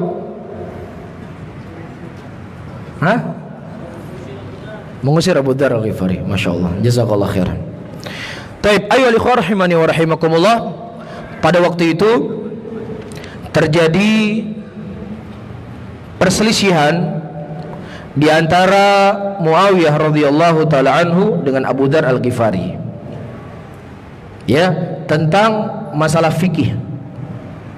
Abu Muawiyah radhiyallahu taala sebagai gubernur pada waktu itu, ya, beliau memandang dengan pendapat A. Abu Dzar Al-Ghifari, apa yang beliau ketahui dari Rasulullah sallallahu alaihi wasallam, beliau memandang pendapat B. Ketika ada orang-orang yang bertanya kepada beliau tentang masalah ini, beliau akan jawab apa yang beliau ketahui daripada ilmu. Terjadilah sedikit cekcok di tengah masyarakat pada waktu itu. Terjadi apa? Cekcok. Beda antara pandangan Muawiyah dengan pandangan siapa? Abu Dzar Al-Ghifari. Kemudian Muawiyah radhiyallahu taala anha, beliau mengirim surat kepada Utsman menceritakan apa yang terjadi pada waktu itu. Nah, Muawiyah kan saudaranya Utsman. Ya, jadi di waktu itu tersebar isu, ya dia bela saudaranya sendiri. Dia campakkan Abu Dzar Al-Ghifari demi keluarganya sendiri yang dibela. Ini kan luar biasa ini. Padahal kasusnya ayyuhal ikhwah rahimani wa rahimakumullah, Abu Dzar Al-Ghifari radhiyallahu taala anhu tidak pernah diusir oleh Utsman. Utsman hanya mengatakan, in syita tanahaita fakunta qariban. Wahai Abu Dzar, untuk meredam api fitnah pada waktu itu, kalau kamu ingin engkau dekat dengan Rubdah, ya silakan antum pergi ke situ kalau kamu ingin. Kalau nggak ingin nggak ada masalah, nggak perlu engkau tinggalkan. Diusir nggak? Kalimatnya tawaran, tapi yang disebarkan di luar usir. Sering seperti itu, sering ya. Pemerintah menetapkan, menertibkan suara adzan, diatur. Yang tersebar apa? Pemerintah melarang suara adzan. Astagfirullahaladzim. Kan begitu keadaannya. Ini bukan barang baru, bukan barang baru. Ini barang sudah lama, lagunya sudah lama, diulang lagi hari ini. Bisa difahami? Jelas ya? Saya ulangi. Kata Utsman bin Affan, in syi'ta tanahaita fakuntu qariban, fakunta qariban. Kalau seandainya memang engkau ingin pergi, ya, maka dia dah dekat denganmu. Jazakallahu khairan. Fadzaka alladhi anzalani dzakal manzal wala imra alayya samitu idza ata'tu. Itu yang diucapkan oleh Umar bin Khattab, Utsman bin Affan kepada saya. Sampai-sampai kata Abu Dzar Al-Ghifari radhiyallahu taala anhu, kalau seandainya Utsman memerintahkan kepada saya, ya, untuk pergi ke Habasyah, saya akan taati Utsman supaya selesai masalah, tidak ribut sesama muslimin. Itu dekat, tetangganya, tetangga kampung lah, dari Jakarta Utara ke Jakarta Barat, dekat kan? Gak ada masalah buat Abu Dzar Ghifari. Bahkan kalau seandainya saya disuruh berangkat ke Habasyah, saya juga siap. Lah kenapa ente pula yang protes? Kok ente pula yang ribut? Orang yang diusir aja nggak ribut, orang diusir aja tenang-tenang, dalam tanda kutip ya. Bisa difahami? Nah kalau seandainya Abu Dzar Al-Ghifari mengatakan, wahai muslimin, saya nggak pernah diusir oleh Utsman, didengar nggak sama mereka? Nggak ada, pokoknya nggak dengar, pokoknya kamu diusir, pokoknya kamu tahu kami, pokoknya kamu diusir saja. Saya nggak diusir, enggak, kamu diusir. Itu kan hawa namanya. Bisa difahami? Baik. Kemudian, ayyuhal ikhwah rahimani wa rahimakumullah. Ya, saya ringkas saja. Kemudian, ihraqul masahif, membakar mushaf. Qadima Hudzaifah ibn al-Yaman ala Utsman wa akhbarahu anna an-nas qad iftaraqu fil Qur'an wa ikhtalafu ikhtilafan shadida hatta innahu yukhsha 'alaihim min al-kufri bil Qur'an fatuliba min Utsman ay yajma'a an-nas ala qira'atin wahidatin ay yajma' al-Qur'an maratan thaniyah. Datang Hudzaifah ibn al-Yaman pada waktu itu ke kota Madinah, bertemu dengan Utsman, dan beliau mengkhabarkan manusia berselisih tentang Al-Quran pada waktu itu, perselisihan yang sangat besar. Hatta ya Hudzaifah takut ya nanti mereka akan mengkufuri Al-Quran. Ya, kemudian dimintalah kepada Utsman bin Affan mengumpulkan Al-Quran dengan satu qiraah dan mengumpulkan kedua kalinya. Jangan sampai berselisih antara ayat ini dengan ayat itu. Ya, ini bukan pertama, ini bukan sesuatu yang tiba-tiba muncul dari beliau, tapi ada sahabat Rasulullah yang mendatangi beliau menyarankannya. Bisa difahami? Fa'amara Utsman radhiyallahu ta'ala anhu bijamil Quran maratan thaniyah wa amara bi ihraqi ma khalafahu. Dan kemudian beliau memerintahkan untuk mengumpulkan Al-Quran untuk kedua kalinya, dan memerintahkan untuk membakar apa yang di luar daripada itu. Kalau nggak dibakar ya sama saja. Ya, kalau dibakar nggak, ya sama saja, nanti juga perselisihan itu nggak bakal selesai, malah nambah masalah lagi, satu lagi. Yang tadinya mungkin 3 pendapat, datang 4 pendapat, ketambah besar. Faham di sini? Taib. Al-masahif allati ahraqa Utsman fi asya' min mansukhi tilawah wa qad abqahu ba'du sahabah. Nah, mushaf yang mana yang dibakar oleh Utsman bin Affan? Ada mushaf-mushaf, Quran-Quran yang masih ada dalam catatan sahabat Rasulullah, yang sebenarnya ayat tersebut sudah terhapus. Ya, paham di sini? Kan ada ayat-ayat yang Al-Quran yang dihapus oleh Allah ketika turun ayat tersebut kepada Rasulullah, "Man nansakh min ayatin." Ya, tidaklah kami menghapus sebuah ayat, dihapus oleh Allah.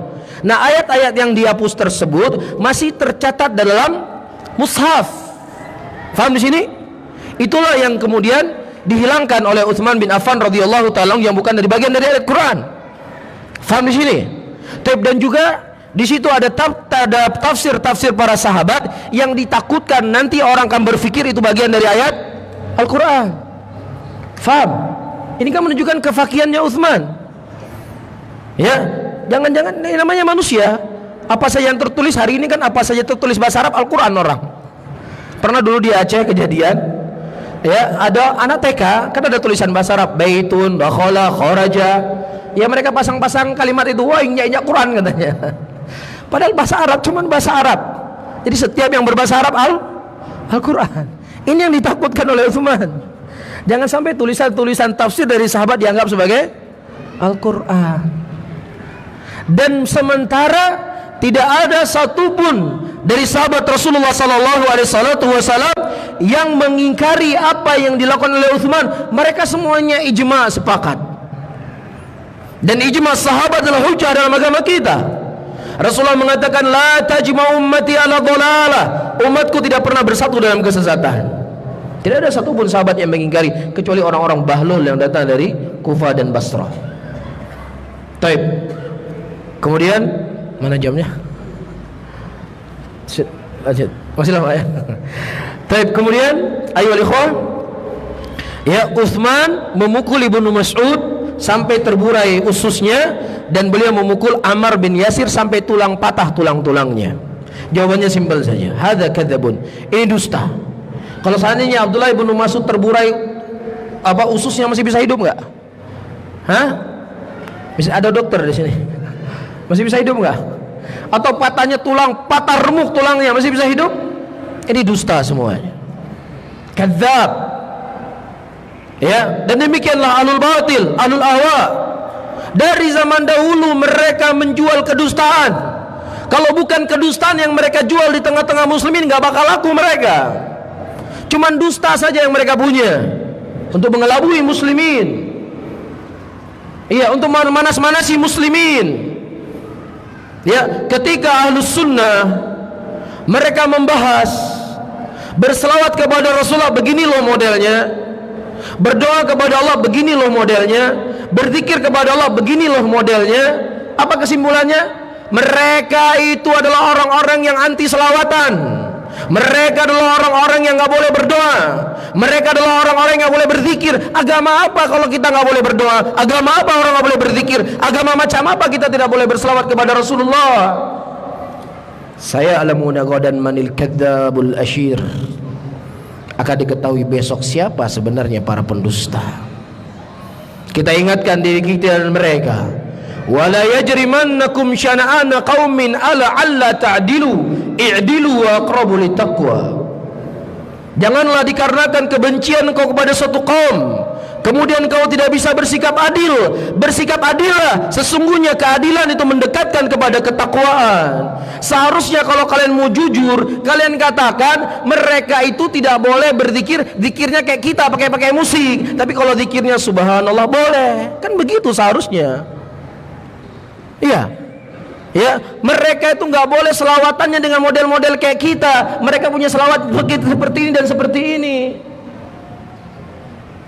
Ya, Abu Sufyan ketika beliau masih musyrik dan ditanya oleh Herakl tentang bagaimana kondisi Muhammad yang mengaku dirinya sebagai nabi yang datang dari kota Mekah, yang dia bertanya dengan data-data yang dia dapatkan dari kitab Injil.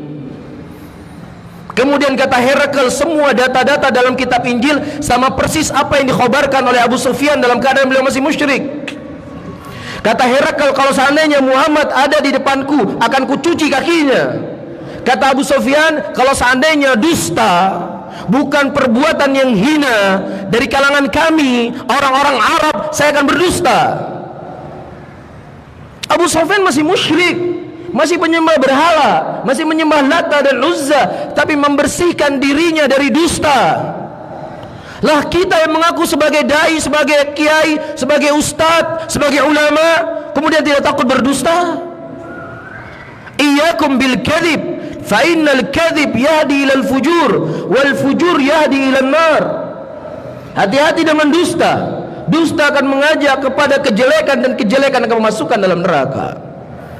Allah mengatakan dalam Al-Quran, alladzina yudhunal mu'minina wal mu'minat bighairi maktasabu faqad ihtamalu buhtanan wa ithman mubina.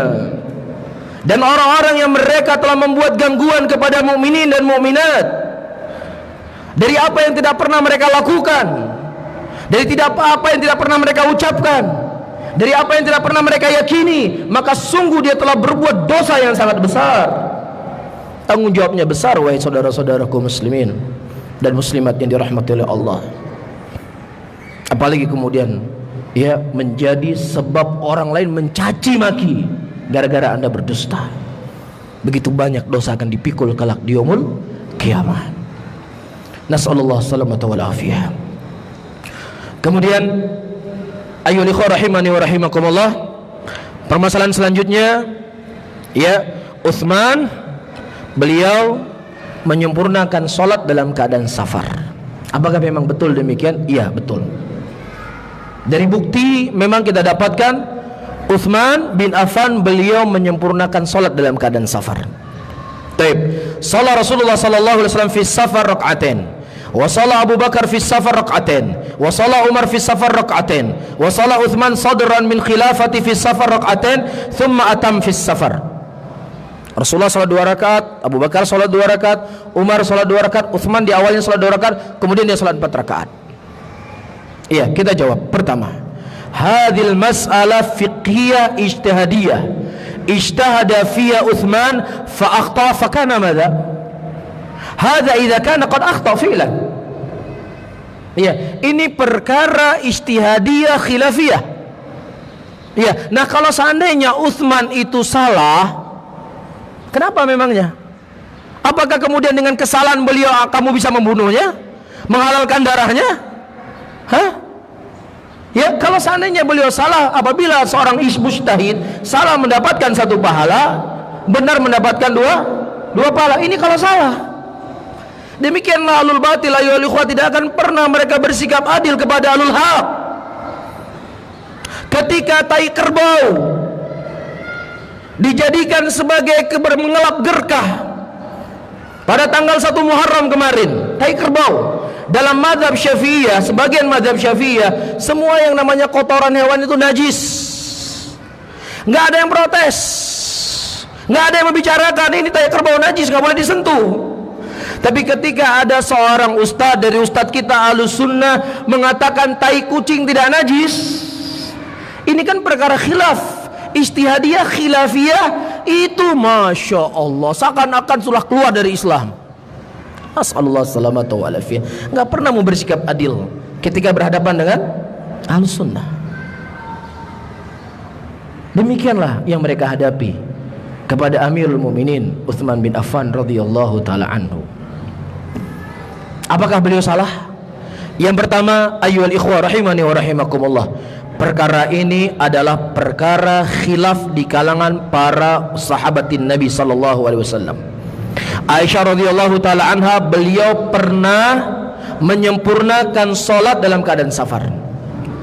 Beliau pernah menyempurnakan apa? Salat dalam keadaan safar. Ini bukan perkara ijma' di kalangan mereka, ini perkara khilafiyah. Iya, dan perintah yang difahami oleh sebagian sahabat itu perintahnya adalah mandub, bukan lil wajib. Perintah untuk mengqasar salat dan perintah untuk sunnah, bukan yang wajib. Ini pendapat sebagian sahabat. Kedua, Utsman bin Affan, beliau punya istri yang berasal dari mana? Dari kota Mekah. Dan mazhabnya Abdullah ibn Abbas, idza raja'ta ila baiti alik falyutim. Apabila engkau kembali ke rumah keluargamu, ke rumah istrimu, maka engkau harus sempurna, menyempurnakan salat. Iya, jadi Utsman pada waktu itu beliau di Mekah, pulang ke Mekah, dan beliau menyempurnakan salat di sana karena istrinya orang Mekah. Faham? Jadi kalau antum tinggal di Jakarta, asal dari Aceh, ada orang Aceh sini? Nggak ada ya? Baik, tinggal di Jakarta, asal dari Aceh. Kalau dia pulang ke Aceh, dia tetap mukim, nggak bisa dihukumi musafir. Faham? Di Jakarta dia tinggal, dia juga mukim. Dia punya istri orang Cirebon, pulang ke Cirebon harus mukim. Kalau istrinya satu, kalau istrinya 4, ya makin banyak lagi tempat mukimnya dia. Ini mazhabnya Ibnu Abbas. Faham? Idza raja'ta ila baitik alik falyutim. Apabila engkau kembali ke rumah keluargamu, kau sempurnakan. Apa salahnya Utsman? Beliau pulang ke rumah istri beliau di Mekah, ya sudah, beliau sebagai mukim di situ menyempurnakan salat. Yang kedua, muslimin pada waktu itu semakin banyak. Iya, semakin banyak. Dan pada waktu itu kan mereka berangkat haji. Kalau seandainya Utsman ya menyolati manusia pada waktu itu 2 rakaat, mereka pulang haji, sampaikan ke kampung mereka, sholat asar sudah 2 rakaat sekarang. Saya sholat di belakang Utsman dulu ketika saya haji. Kalau Utsman sempat sholat 2 rakaat asarnya dulu 2 rakaat pada waktu beliau di Mekah, mungkin hari ini ada negeri di mana mereka sholat asarnya 2 rakaat. Ini menunjukkan kefakihannya Utsman. Jangan sampai ini menjadi mudarat yang sangat besar. Kan terjadi. Al-Imam Asy-Syatibi dalam kitab Al-I'tisam menyebutkan asal muasal hidupnya malam nisfu Sya'ban. Ada seorang qari, dia sholat di Baitul Maqdis dengan suara yang sangat indah, kebetulan pas di malam nisfu Sya'ban. Kemudian tiba-tiba orang mendengar dia bacaan Quran sangat bagus, berdiri bersaf-saf sampai penuh masjid. Kemudian orang berpikir, oh berarti malam ini kita harus hidupkan dengan ibadah. Dihidupkanlah. Karena memang keumuman orang cuma sekedar ikut para pembesar. Nah ini yang dikhawatirkan oleh Utsman. Jangan sampai nanti orang menganggap sholat asar sudah berapa rakaat? 2 rakaat. Salah nggak Utsman? Salah nggak? Nggak salah. Cuman hawa nafsu. Baik. Selanjutnya, ini yang paling menarik. Utsman tidak ikut perang Badar, lari dari perang Uhud, tidak ikut Baitur Ridwan. Ini luar biasa ini. Luar biasa. Ya, disebutkan dalam Sahih Bukhari dari Utsman ibnu Mawhab, qala jaa rajulun min ahli Misra faqala manil qaum? Qalu Quraisy. Man syekh fiikum? Qala Ibnu Umar. Datang orang Mesir. Waktu itu dia bertanya, siapa penduduk negeri ini? Mereka nggak kenal sahabat Nabi memang. Orang-orang jahil, orang bodoh, nggak kenal siapa ulama yang bukan ulama. Iya. Kemudian dikatakan dari Quraisy. Siapa syekh di sini? Ibnu Umar. Qalu Abdullah ibnu Umar. Faja'ali Abdullah ibnu Umar. Datang dia kepada Abdullah ibnu Umar. Cross check, tabayun, so ilmiah. Ya. Hal ta'lam anna Utsman farra yaum Uhud? Wa Ibnu Umar, inni sa'iluka an syai'in fahadithni anhu. Saya ingin bertanya sesuatu kepadamu, tolong jawab. Apakah benar Utsman itu tidak ikut perang Uhud? Naam, iya, betul. Masya Allah, betul ternyata. Faqala ta'lam annu taghayyaba an Badrin? Apakah engkau juga tahu kalau seandainya dia itu tidak ikut perang Badar? Iya, betul. Hal ta'lam annu taghayyaba an bai'atur Ridwan? Apakah engkau juga mengetahui dia tidak ikut perang Ridwan? Bai'atur Ridwan? Iya, betul. Kemudian Misri tersebut berkata, Allahu Akbar, Dhaharul Haq, Allah Maha Besar. Hari ini Allah menampakkan kebenaran. Apa yang hari ini kita mengajak manusia untuk menjatuhkan Utsman dikarenakan dosa-dosa dan kesalahan yang dilakukan, dibenarkan oleh Abdullah ibnu Umar, didukung oleh Abdullah ibnu Umar, didukung oleh sahabat Rasulullah SAW. Teriak dia. Kemudian kata Abdullah ibnu Umar, ta'al ente kesini dulu, tunggu dulu, ubayinul laka, saya jelaskan dulu sama ente, jangan takbir-takbiran dulu, sabar. Kata Abdullah ibnu Umar, ini Sahih Bukhari disebutkan. Kata Abdullah ibnu Umar, amma firaru yauma Uhud, adapun larinya Utsman dari perang Uhud, fa asyhadu anna Allah 'afa anhu wa ghafara lahu kama qala Allah tabaraka wa ta'ala innal ladzina tawallaw minkum yawmal talqal jam'ani ila akhir ayat wa laqad 'afa Allahu anhum innallaha ghafurun halim. Kata Ibnu Umar radhiyallahu taala anhu, saya persaksikan sesungguhnya Allah Subhanahu wa taala telah mengampuni dosa Utsman dan yang bersama Utsman ketika beliau lari dari perang Uhud. Beliau membaca ayat dalam surat Ali Imran 155, walaqad afallahu anhum, Allah telah mengampuni dosa mereka. Zat yang memiliki langit dan bumi telah mengampuni dosa Utsman. Apa urusannya sama ente? Apa urusannya dengan ente? Dan larinya Utsman bin Affan juga, kalau kita lihat sejarah, itu memiliki alasan yang sangat kuat. Iya, ketika muslimin dikepung pada waktu itu, ketika orang-orang yang ada di Bukit Ruman lari turun, musyrikin kembali mengepung Rasulullah. Terbunuh Hamzah. Pada waktu itu orang berpikir Hamzah itu Rasulullah. Tersebar isu Rasulullah sudah meninggal. Sehingga para sahabat terbagi menjadi 3 golongan. Satu golongan tetap di Uhud karena mendengar Rasulullah sudah meninggal, mereka tidak berbuat apa-apa. Yang satunya lagi, Utsman dan teman-temannya, Rasulullah sudah meninggal, keadaan sudah semakin terjepit, musuh sudah semakin dekat, mau ngapain lagi kalau nggak lari? Larinya bukan lagi sedang berbang berkecambuk, tiba-tiba lari aja, ada alasannya. Yang ketiga, Talha bin Ubaidillah, Ali bin Abi Thalib, yang mereka menyaksikan Rasul masih hidup, mereka terus berperang. Iya, nah kalau seandainya pun ini sebuah kesalahan, Allah telah mengampuni dosanya dalam surat Ali Imran 155. Bisa difahami? Baik, yang kedua, wa amma taghayyabu an Badrin, adapun ketidakikutsertaan Utsman bin Affan dari perang Badar, fa inna kanatau bintu Rasulillah sallallahu alaihi wasallam. Dulu beliau punya istri, anak Nabi Muhammad sallallahu alaihi wasallam, dan anak Rasulullah pada waktu itu sakit. Dan Nabi berkata kepada Utsman bin Affan, innalaka ajr rajulin mimman syahida badran wa sahma. Sesungguhnya engkau Utsman mendapatkan pahala, mendapatkan pahala sebagaimana pahala orang yang ikut perang Badar. Rasul sebagai pimpinan pasukan, beliau sebagai seorang nabi, beliau yang berhak menentukan siapa yang berperang, siapa yang tinggal. Lah apa urusannya dengan ente? Apa urusannya dengan ente? Rasul telah menyebutkan khobar, dia mendapatkan pahala. Antum melihat itu sebuah kebaikan mendapatkan pahala, tapi orang hawa nafsu menghalalkan darah. Begitulah keadaannya ahlul batil. Tidak akan pernah bersikap adil ketika berhadapan dengan ahlul khair, ahlul haq. Sehingga membuat kita harus lebih banyak bersabar memegang sunnah ini. Innal Islam bada'a qariban wa sayaudu qariban kama bada'a fatuba lil ghuraba. Islam itu datang dalam keadaan asing dan akan kembali asing, dan berbahagialah orang-orang yang asing, kata Rasulullah sallallahu alaihi wasallam. Kemudian adapun ketidakikutsertaan Utsman bin Affan radhiyallahu taala anhu dari Bai'atur Ridwan, pada waktu itu Rasulullah mengutus Utsman sebuah tugas. Kalau seandainya ada orang yang lebih berhak diutus oleh Nabi, Rasul akan mengutus orang tersebut. Cuman nggak ada orang yang lebih berhak dibandingkan Utsman tugas yang mulia ini.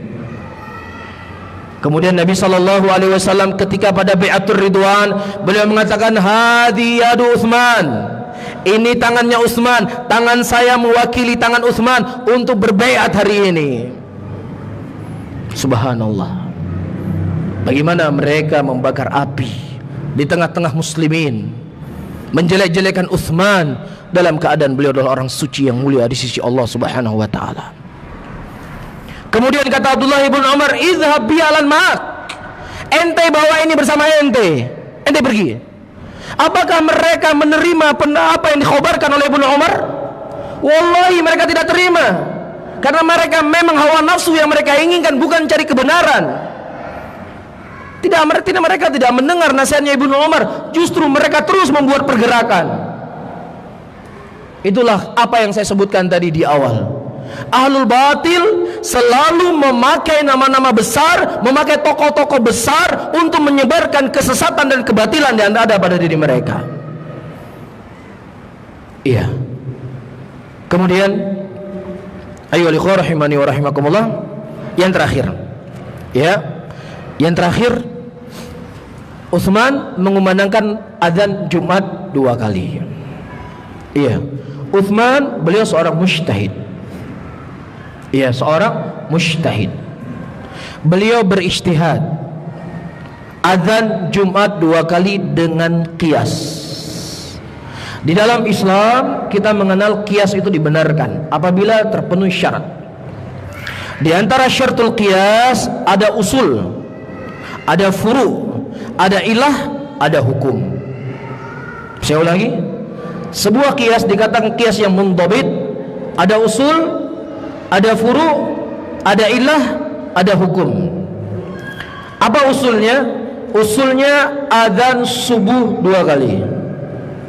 Rasulullah sallallahu alaihi wasallam, innal bilalan yu'adzinul fil lail. Bilal itu mengumandangkan adzan di malam hari, fakulu washrabu hatta yu'adzinu Abdullah ibn Umi Maktum. Makanlah dan minumlah kalian sampai Abdullah ibn Umi Maktum mengumandangkan adzan yang kedua kalinya. Berapa kali adzannya Rasulullah? 2 kali. Ini usul namanya. Ada nas dalam dalil Al-Quran dan Sunnah. Faham? Tapi furunya apa? Furunya adalah sholat Jumat. Ada sama-sama sholat nggak di sini? Sama-sama sholat. Nah, adzan subuh pertama kali fungsinya untuk apa? Untuk apa? Membangunkan orang sholat subuh. Nah, Utsman beliau mengumandangkan adzan 2 kali untuk mengingatkan orang sholat Jumat. Ya, saya ulangi, untuk mengingatkan orang sholat Jumat. Ada usul, ada furu. Ilahnya sama nggak?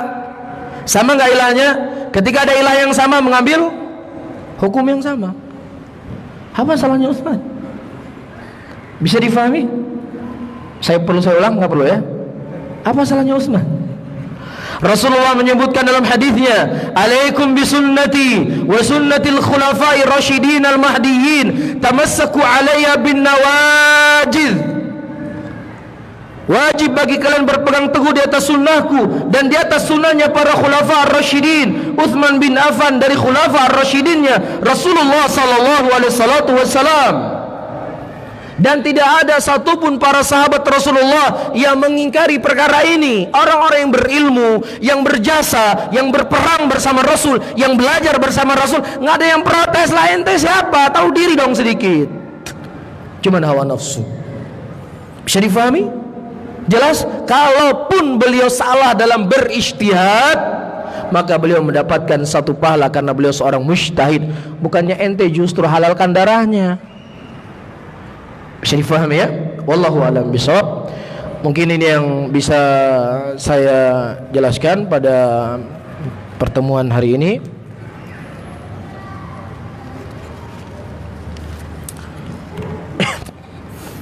Saya akan menjawab ringkas, tentunya sebatas kemampuan yang saya ketahui ya, karena jadwal kita sampai jam 11. Sampai jam 11 ya. Tapi kenapa Syiah membenci Aisyah tetapi mengagungkan Ali? Satunya, yang pertama, ayyuhal ikhwah rahimani wa rahimakumullah, kaidah yang saya sebutkan tadi, tidaklah ahlul bait, tidaklah seseorang menyebarkan kebatilannya kecuali dia akan mengambil satu tokoh untuk ya menutupi kesesatannya. Apakah benar orang-orang Syiah mencintai ahlul bait? La. Orang Syiah tidak mencintai ahlul bait, tetapi itu hanya sekedar kamuflase mereka untuk menyesatkan manusia. Di antara dalil, antum silahkan baca ucapan-ucapan Ali dan ahlul bait ya, dan kisah yang sangat penting yang juga harus antum baca, tragedi terbunuhnya Husain radhiyallahu taala anhu, akan nampak dan jelas bagaimana pengkhianatan Syiah terbunuhnya cucu Rasulullah sallallahu alaihi wasallam dari perspektifnya Ahlus Sunnah dengan sanad yang bisa dipertanggungjawabkan. Paham di sini? Ali bin Abi Thalib mengatakan humur rijal wa laysu bir rijal. Mereka itu seakan-akan penolong saya dan hakikatnya mereka bukan penolong saya, kata Ali bin Abi Thalib radhiyallahu taala anhu. Iya. Tidak mereka cintai Ali dan juga mereka tidak mencintai Aisyah, dan sebenarnya mereka tidak mencintai Islam dan mereka bukan dari Islam. Syiah Rafidah yang mencela sahabat Rasulullah sallallahu alaihi wasallam. Iya. Nah, kemudian ayyuhal ikhwah, begitu juga ketika mereka memperingati hari wafatnya Husain atau hari Karbala, menurut definisi Syiah itu pun bukan karena kecintaan mereka kepada Husain. Ali bin Abi Thalib terbunuh dalam keadaan zalim. Kenapa mereka tidak memperingati hari wafatnya Ali? Kenapa mereka memperingati hari wafatnya Husain? Karena Husain punya istri dari kalangan mereka. Nah, maksudnya dari negeri mereka, bukan dari Syiah ya, dari kalangan mereka. Inilah sebab mereka sangat mengagungkan Husain. Agama Syiah berasal dari Yahudi, dan Yahudi tidaklah menjadikan pegangan dalam agama mereka kecuali asabiah kepada sukunya. Kenapa saya katakan demikian? Kenapa Yahudi tidak mau beriman kepada Rasulullah? Allah mengatakan ya'rifunahu kama ya'rifuna abna'ahum. Mereka mengenal Muhammad seperti mereka mengenal anak mereka sendiri. Ketika masuk Rasulullah ke kota Madinah, ada dua orang Yahudi berkata, "Huwahu?" Apakah betul dia itu Muhammad? Iya, dia Muhammad. Saya pastikan dia Muhammad seperti yang disebutkan dalam kitab Taurat.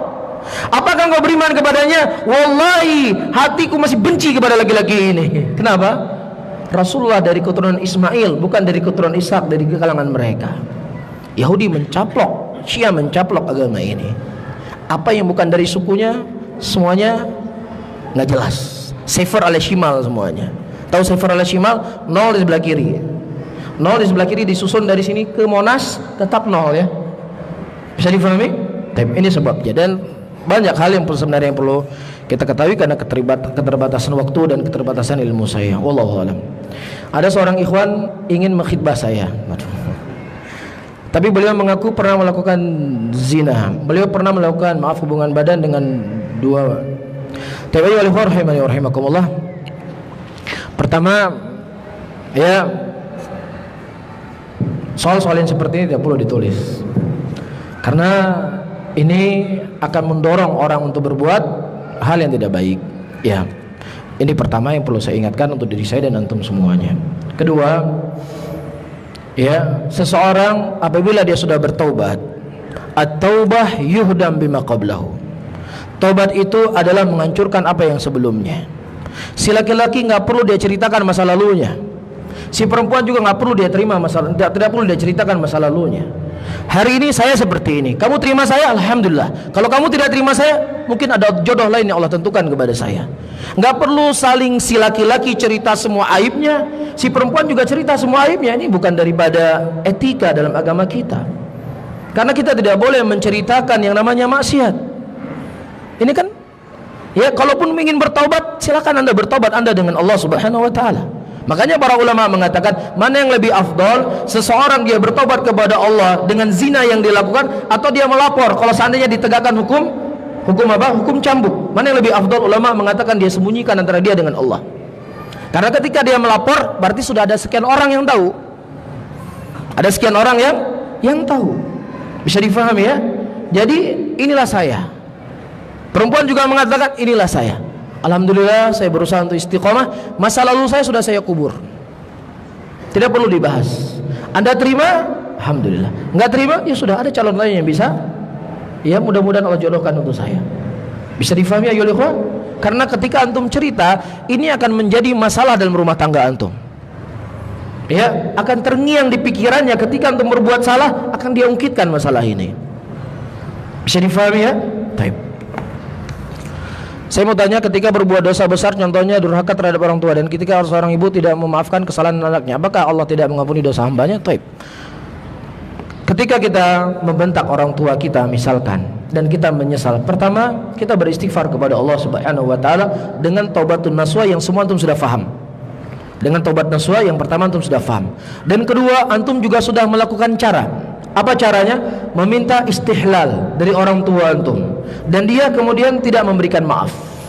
Ini ya, insyaallah urusan antum akan dipermudah oleh Allah Subhanahu wa taala. Ya, karena antum sudah menyesal, antum sudah melakukan syarat-syarat yang seseorang itu bertaubat, kemudian orang tua kita belum terima, bukan tidak terima, belum terima, insyaallah antum sudah lepas dengan Allah. Ya, antum sudah lepas dengan Allah Subhanahu wa taala. Ya, sambil antum perbaiki diri. Namanya orang tua pasti akan luluh. Pasti akan luluh, cuman sabar. Sabar, bersabar sembari dibantu dengan doa. Bisa difahami ya? Jangan sampai orang tua antum tidak memaafkan, antum malah lagi lebih apa? Lebih menjauhinya. Ya sudahlah, enggak maafkan, pergi sana kamu. Buat dosa lagi akhirnya. Sabar. Sabar sebagaimana sabarnya Abu Hurairah radhiyallahu taala anhu dengan ibu beliau yang musyrikah pada waktu itu. Ya, akhirnya ibunya masuk Islam. Ustaz, salat sunat wudu sama salat tahajud boleh digabung, tidak ada masalah. Rasulullah menyebutkan salat wudu ini sama seperti salat tahiyatul masjid. Barang siapa yang seseorang ya masuk ke dalam masjid, hendaknya dia ruku 2 rakaat, Nah, kalau kita masuk ke dalam masjid, sudah waktunya sholat apa? Sholat rawatib. Kita sholat rawatib sudah mencukupi sholat tahiyatul masjid. Dan begitu juga sholat wudu. Allahu a'lam bishawab. Pak Ustaz, masih bisakah sholat subuh pukul 6 jika baru bangun? Rasulullah sallallahu alaihi wasallam sebagaimana disebutkan dalam Sahih Muslim, melakukan sebuah perjalanan perang pada waktu itu. Kemudian Nabi sallallahu alaihi wasallam telah mengingatkan Bilal untuk membangunkan beliau. Kemudian Rasulullah dan para sahabat terbangun, matahari pada waktu itu sudah sedada beliau. Disebutkan dalam Sahih Muslim ini. Rasulullah pernah bangun terlambat, bangun tidur. Ini bukan alasan ya. Ya, Nabi aja pernah bangun tidur terlambat kok, apalagi saya bukan Nabi. Ya, kalau sekali-sekali nggak masalah, ini tiap hari. Tiap hari terlambat bangun tidur. Nah, biasanya hadis-hadis seperti ini Masya Allah diingat terus nih sebagai alasan senjata saya nanti ini. Waktu itu Rasulullah terlambat bangun tidur. Ya, sampai-sampai disebut matahari sudah sedada beliau. Kemudian beliau pindah tempat. Kemudian beliau berwudu, beliau salat sunat fajar 2 rakaat. Kemudian beliau salat subuh. Jadi tetap boleh salat sunat fajar 2 rakaat pada waktu itu. Kata Rasulullah sallallahu alaihi wasallam, di situ sesungguhnya ada syaitan, sehingga sulit kita bangun tidur. Sehingga Al-Imam Nawawi menyebutkan, kalau antum punya anak, kalau antum sendiri sulit bangun tidur, antum pindah kamar. Karena kemungkinan di situ banyak syaitan. Ya, tapi kalau seandainya pindah kamar tetap juga sulit, pindah kamar tetap juga sulit, jangan-jangan syaitan udah lengket sama antum. Harus segera diruqyah. Ya, Pak Ustadz, saya sudah pakai alarm 10 alarm saya pasang, enggak kebangun-bangun. Mungkin antum perlu cokehan seorang wanita membangun tidur antum. Segera menikah. La yatimmul wajib illa bi fawa wajib. Tidak sempurna sebuah kewajiban kecuali dengan itu, maka itu menjadi wajib. Ya, bisa saja dari sisi pandangan antum menikah belum wajib. Tapi kalau seandainya dengan cokehan wanita bisa membangunkan antum salat subuh, dengan alarm 10 alarm tidak bisa bangun, maka menikah menjadi wajib bagi antum. Karena salat subuh hukumnya apa? Wajib. Bisa difahami ya?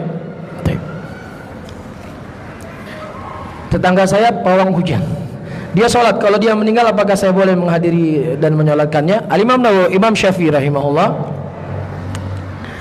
ketika ditanya kepada tentang sihir, beliau tanyakan, sifatkan kepada saya bagaimana bentuk sihirnya. Kalau sihirnya itu meminta bantuan syaitan, meminta bantuan iblis, maka itu kufur. Tapi kalau seandainya sihir itu tidak memakai bantuan iblis, cuman dia bohong, sebenarnya kebetulan aja bohong dia, saya bisa ini bisa itu, dia bohong, tidak meminta bantuan iblis lain dan sebagainya, itu tidak dikafirkan oleh Imam Syafi'i rahimahullah. Sehingga perlu kita lihat bagaimana sifat dia menjadi pawang hujan. Bisa difahami? Kalau dia meminta bantuan syaitan, minta bantuan iblis, ada ritual-ritual syaitaniah yang dilakukan, nanti jangan sholat belakang dia. Faham di sini? Tapi kalau seandainya tidak ada bukti dan lain sebagainya, nggak jelas apa yang dia lakukan, ya setidaknya dak mayuribuka ilama malah yuribuk. Tapi kalau dia jelas memakai bantuan iblis, antum jangan sholat di belakang dia. Ya, karena tukang sihir, dukun itu apa? Kufur. Perbuatannya perbuatan kufur. Bisa difahami? Taib. Wa ma yu'allimani min ahadin hatta yaqula innama nahnu fitnatun fala takfur. Tidaklah kedua malaikat tersebut dimintai untuk diajarkan sihir kepada keduanya, kecuali dia mengatakan, kami adalah fitnah bagi kalian, fala takfur, jangan kalian kufur dengan meminta belajar sihir kepada kami. Masih ada? Waduh, saya kebetulan ada pengajian di masjid lain, takutnya tidak. Ustaz, Anda mau tanya tentang tuduhan di zaman Utsman bin Affan, karena Anda pernah mendengar pada Utsman bin Affan menjadi khalifah, apakah benar Utsman yang membuat acara maulid, acara Isra Mi'raj dan acara lainnya? Mohon penjelasannya. Orang yang buat maulid, mereka mengatakan bahwasanya maulid itu terjadi pada zaman siapa? Seorang pahlawan Islam, itu hidupnya bukan di zaman Utsman. Jadi mereka sendiri yang menetapkan demikian, ngapain kita repot-repot? Ya, paham maksud saya? Mereka menetapkan bahwasannya itu terjadi pada zaman Al-Ayyubi. Faham? Seorang raja Islam, itu yang mereka tetapkan. Dan itu tidak terjadi di zaman Utsman. Ya sudah, nggak ada urusan balik sama kita. Ya, mereka sendiri yang memegang dalil, nggak mengatakan di zaman Utsman, dan itu tidak mungkin terjadi di zamannya Utsman bin Affan. Kalau ada pasti akan ternukilkan kepada kita. Di kitab apa? Di Sahih Bukhari, Sahih Muslim, Sunan Tirmidzi, Sunan Ibnu Majah, Sunan Nasai, Muwatta Imam Malik, Musnad Imam Ahmad, pasti akan ada kalau itu ternukilkan. Orang Rasulullah cebok saja ternukilkan kepada kita. Bagaimana cara cebok diternukilkan kepada kita? Apalagi perkara-perkara perkara-perkara besar. Ada kitabnya di Aceh itu. Biasanya sebagian orang Aceh ya, itu kadang-kadang terlalu fanatik dengan Acehnya. Yang di luar Aceh pokoknya sefer ala shimal sudah. Ya, cari-cari hadis dari Nabi, nggak ada satupun hadis Nabi ke Taman Aceh, nggak ada. Akhirnya buat hadis sendiri. Idza samita samudra pasai fantashiru ilaiha fa inna fiha awliya Allah wa ulama Allah fatamutu, gitu bacanya, fatamutu fiha. Apabila engkau mendengar samudra pasai, segeralah engkau menuju ke sana, karena di sana negerinya ulama, negerinya para wali. Mati kamu di situ. Hadis Rasulullah itu katanya. Jadi Rasulullah dulu berwasiat untuk supaya mati di Aceh. Ini namanya asobiyah, fanatisme hawa. Ya, dan juga kalau orang Arab dengar, ya, ini bukan bahasa Arab, ini bahasa Aceh diarabkan. Karena tarkibnya bukan tarkib Arab seperti ini, orang yang punya dzuk bahasa. Demikianlah ahlul awa ahlul batil. Enggak punya hadis, buat hadis sendiri. Nasallallahu salamata wal afiyah. Alhamdulillah, Allah kenalkan kita dengan sunnah, kenalkan kita dengan tauhid. Semoga Allah tetapkan kita di atas sunnah dan di atas tauhid. Mana Abu Rafli? Nggak kelihatan. Bagaimana cara mengontrol hawa nafsu ini? Jika malam tersendiri sering ada godaan untuk bermaksiat, sudah coba mengalih ke lain tapi sulit. Afwan, setiap setelah melakukan selalu menyesal. Apa yang harus saya lakukan? Menikah. Menikah supaya nggak sendiri di kamar. Ada istri, bisa merojah Quran, bisa baca buku-buku ulama, buku-buku Islam, kan seperti itu kan. Kalau sendiri kan memang suka banyak macam-macam kita. Dan banyak hal yang lainnya, mungkin tidak cukup waktu untuk kita menjelaskan. Ya, antum banyak hal yang positif.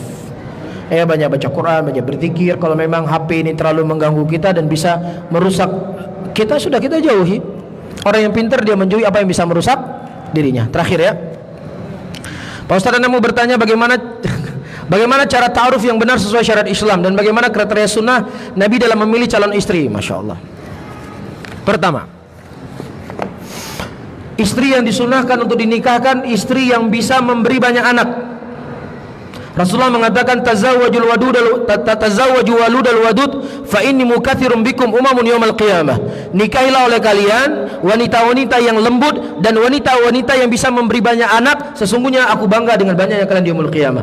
Ini, loh Pak Ustadz, gimana mau kamu tahu banyak anak? Ya kawin saja belum. Iya, dia dilihat dari garis keturunannya, anak ke-12 dari 15 bersaudara. Wah, ini subur ini. Bisa difahami? Baik. Dan kedua, dia memiliki kelembutan. Iya. Yang ketiga, dia itu memiliki kecantikan. Kenapa? Cantik relatif ya. Bisa cantik di mata si A, nggak cantik di mata si B. Kita ceritanya relatif. Faham? Cantik. Karena ini sangat membantu supaya terjadi apa? Hubungan itu semakin kuat. Nah, mungkin ada pertanyaan nih. Apa yang harus kita pilih? Ada seorang wanita, agamanya 9, kecantikannya 7, soleha juga, soleha. Jelas 9 ya. Yang satu cantiknya 9, agamanya 7, soleha juga dia. Yang mana yang mau dipilih? Saya ulangi. Yang pertama, agamanya 9, kecantikannya 7. Agama 9, cantiknya 7. Yang kedua, cantiknya 9, agamanya 7. Soleha, dua-dua soleha, tapi ini lebih soleha. Mana yang dipilih? Yang pertama apa yang kedua? Yang belum menikah pasti pilih yang kedua. Yang belum menikah pasti pilih yang pertama. Syekh Ibnu Utsaimin rahimahullah merinci, kalau seandainya seseorang pokoknya saya yang paling penting cantik aja, kalau kesolehan gampang, nanti kan saya bisa bawa pengajian di Masjid Astra, sering ada rutin pengajian, rumah saya kebetulan dekat, saya sering bawa ke situ supaya lebih kuat imannya. Yang penting saya pokoknya cantik aja. Kata Syekh, dia cari yang cantik. Tapi ingat, dia sudah soleh, bukan wanita jalanan. Iya. Kalau seandainya saya nggak penting kecantikan, yang penting buat saya inner beauty-nya. Ya, pilih yang kuat agamanya. Bisa difahami? Dan juga yang memiliki nasab yang baik. Kenapa memiliki nasab yang baik kita dipilih untuk memilih wanita yang memiliki nasab yang baik? Supaya kita menghormati dia sebagai seorang wanita. Ini wanita terhormat, ini istri saya harus menjaga dia. Ini diantara hal yang disebutkan oleh para ulama Islam. Bisa difahami? Dan yang paling penting apa? agamanya. Agamanya.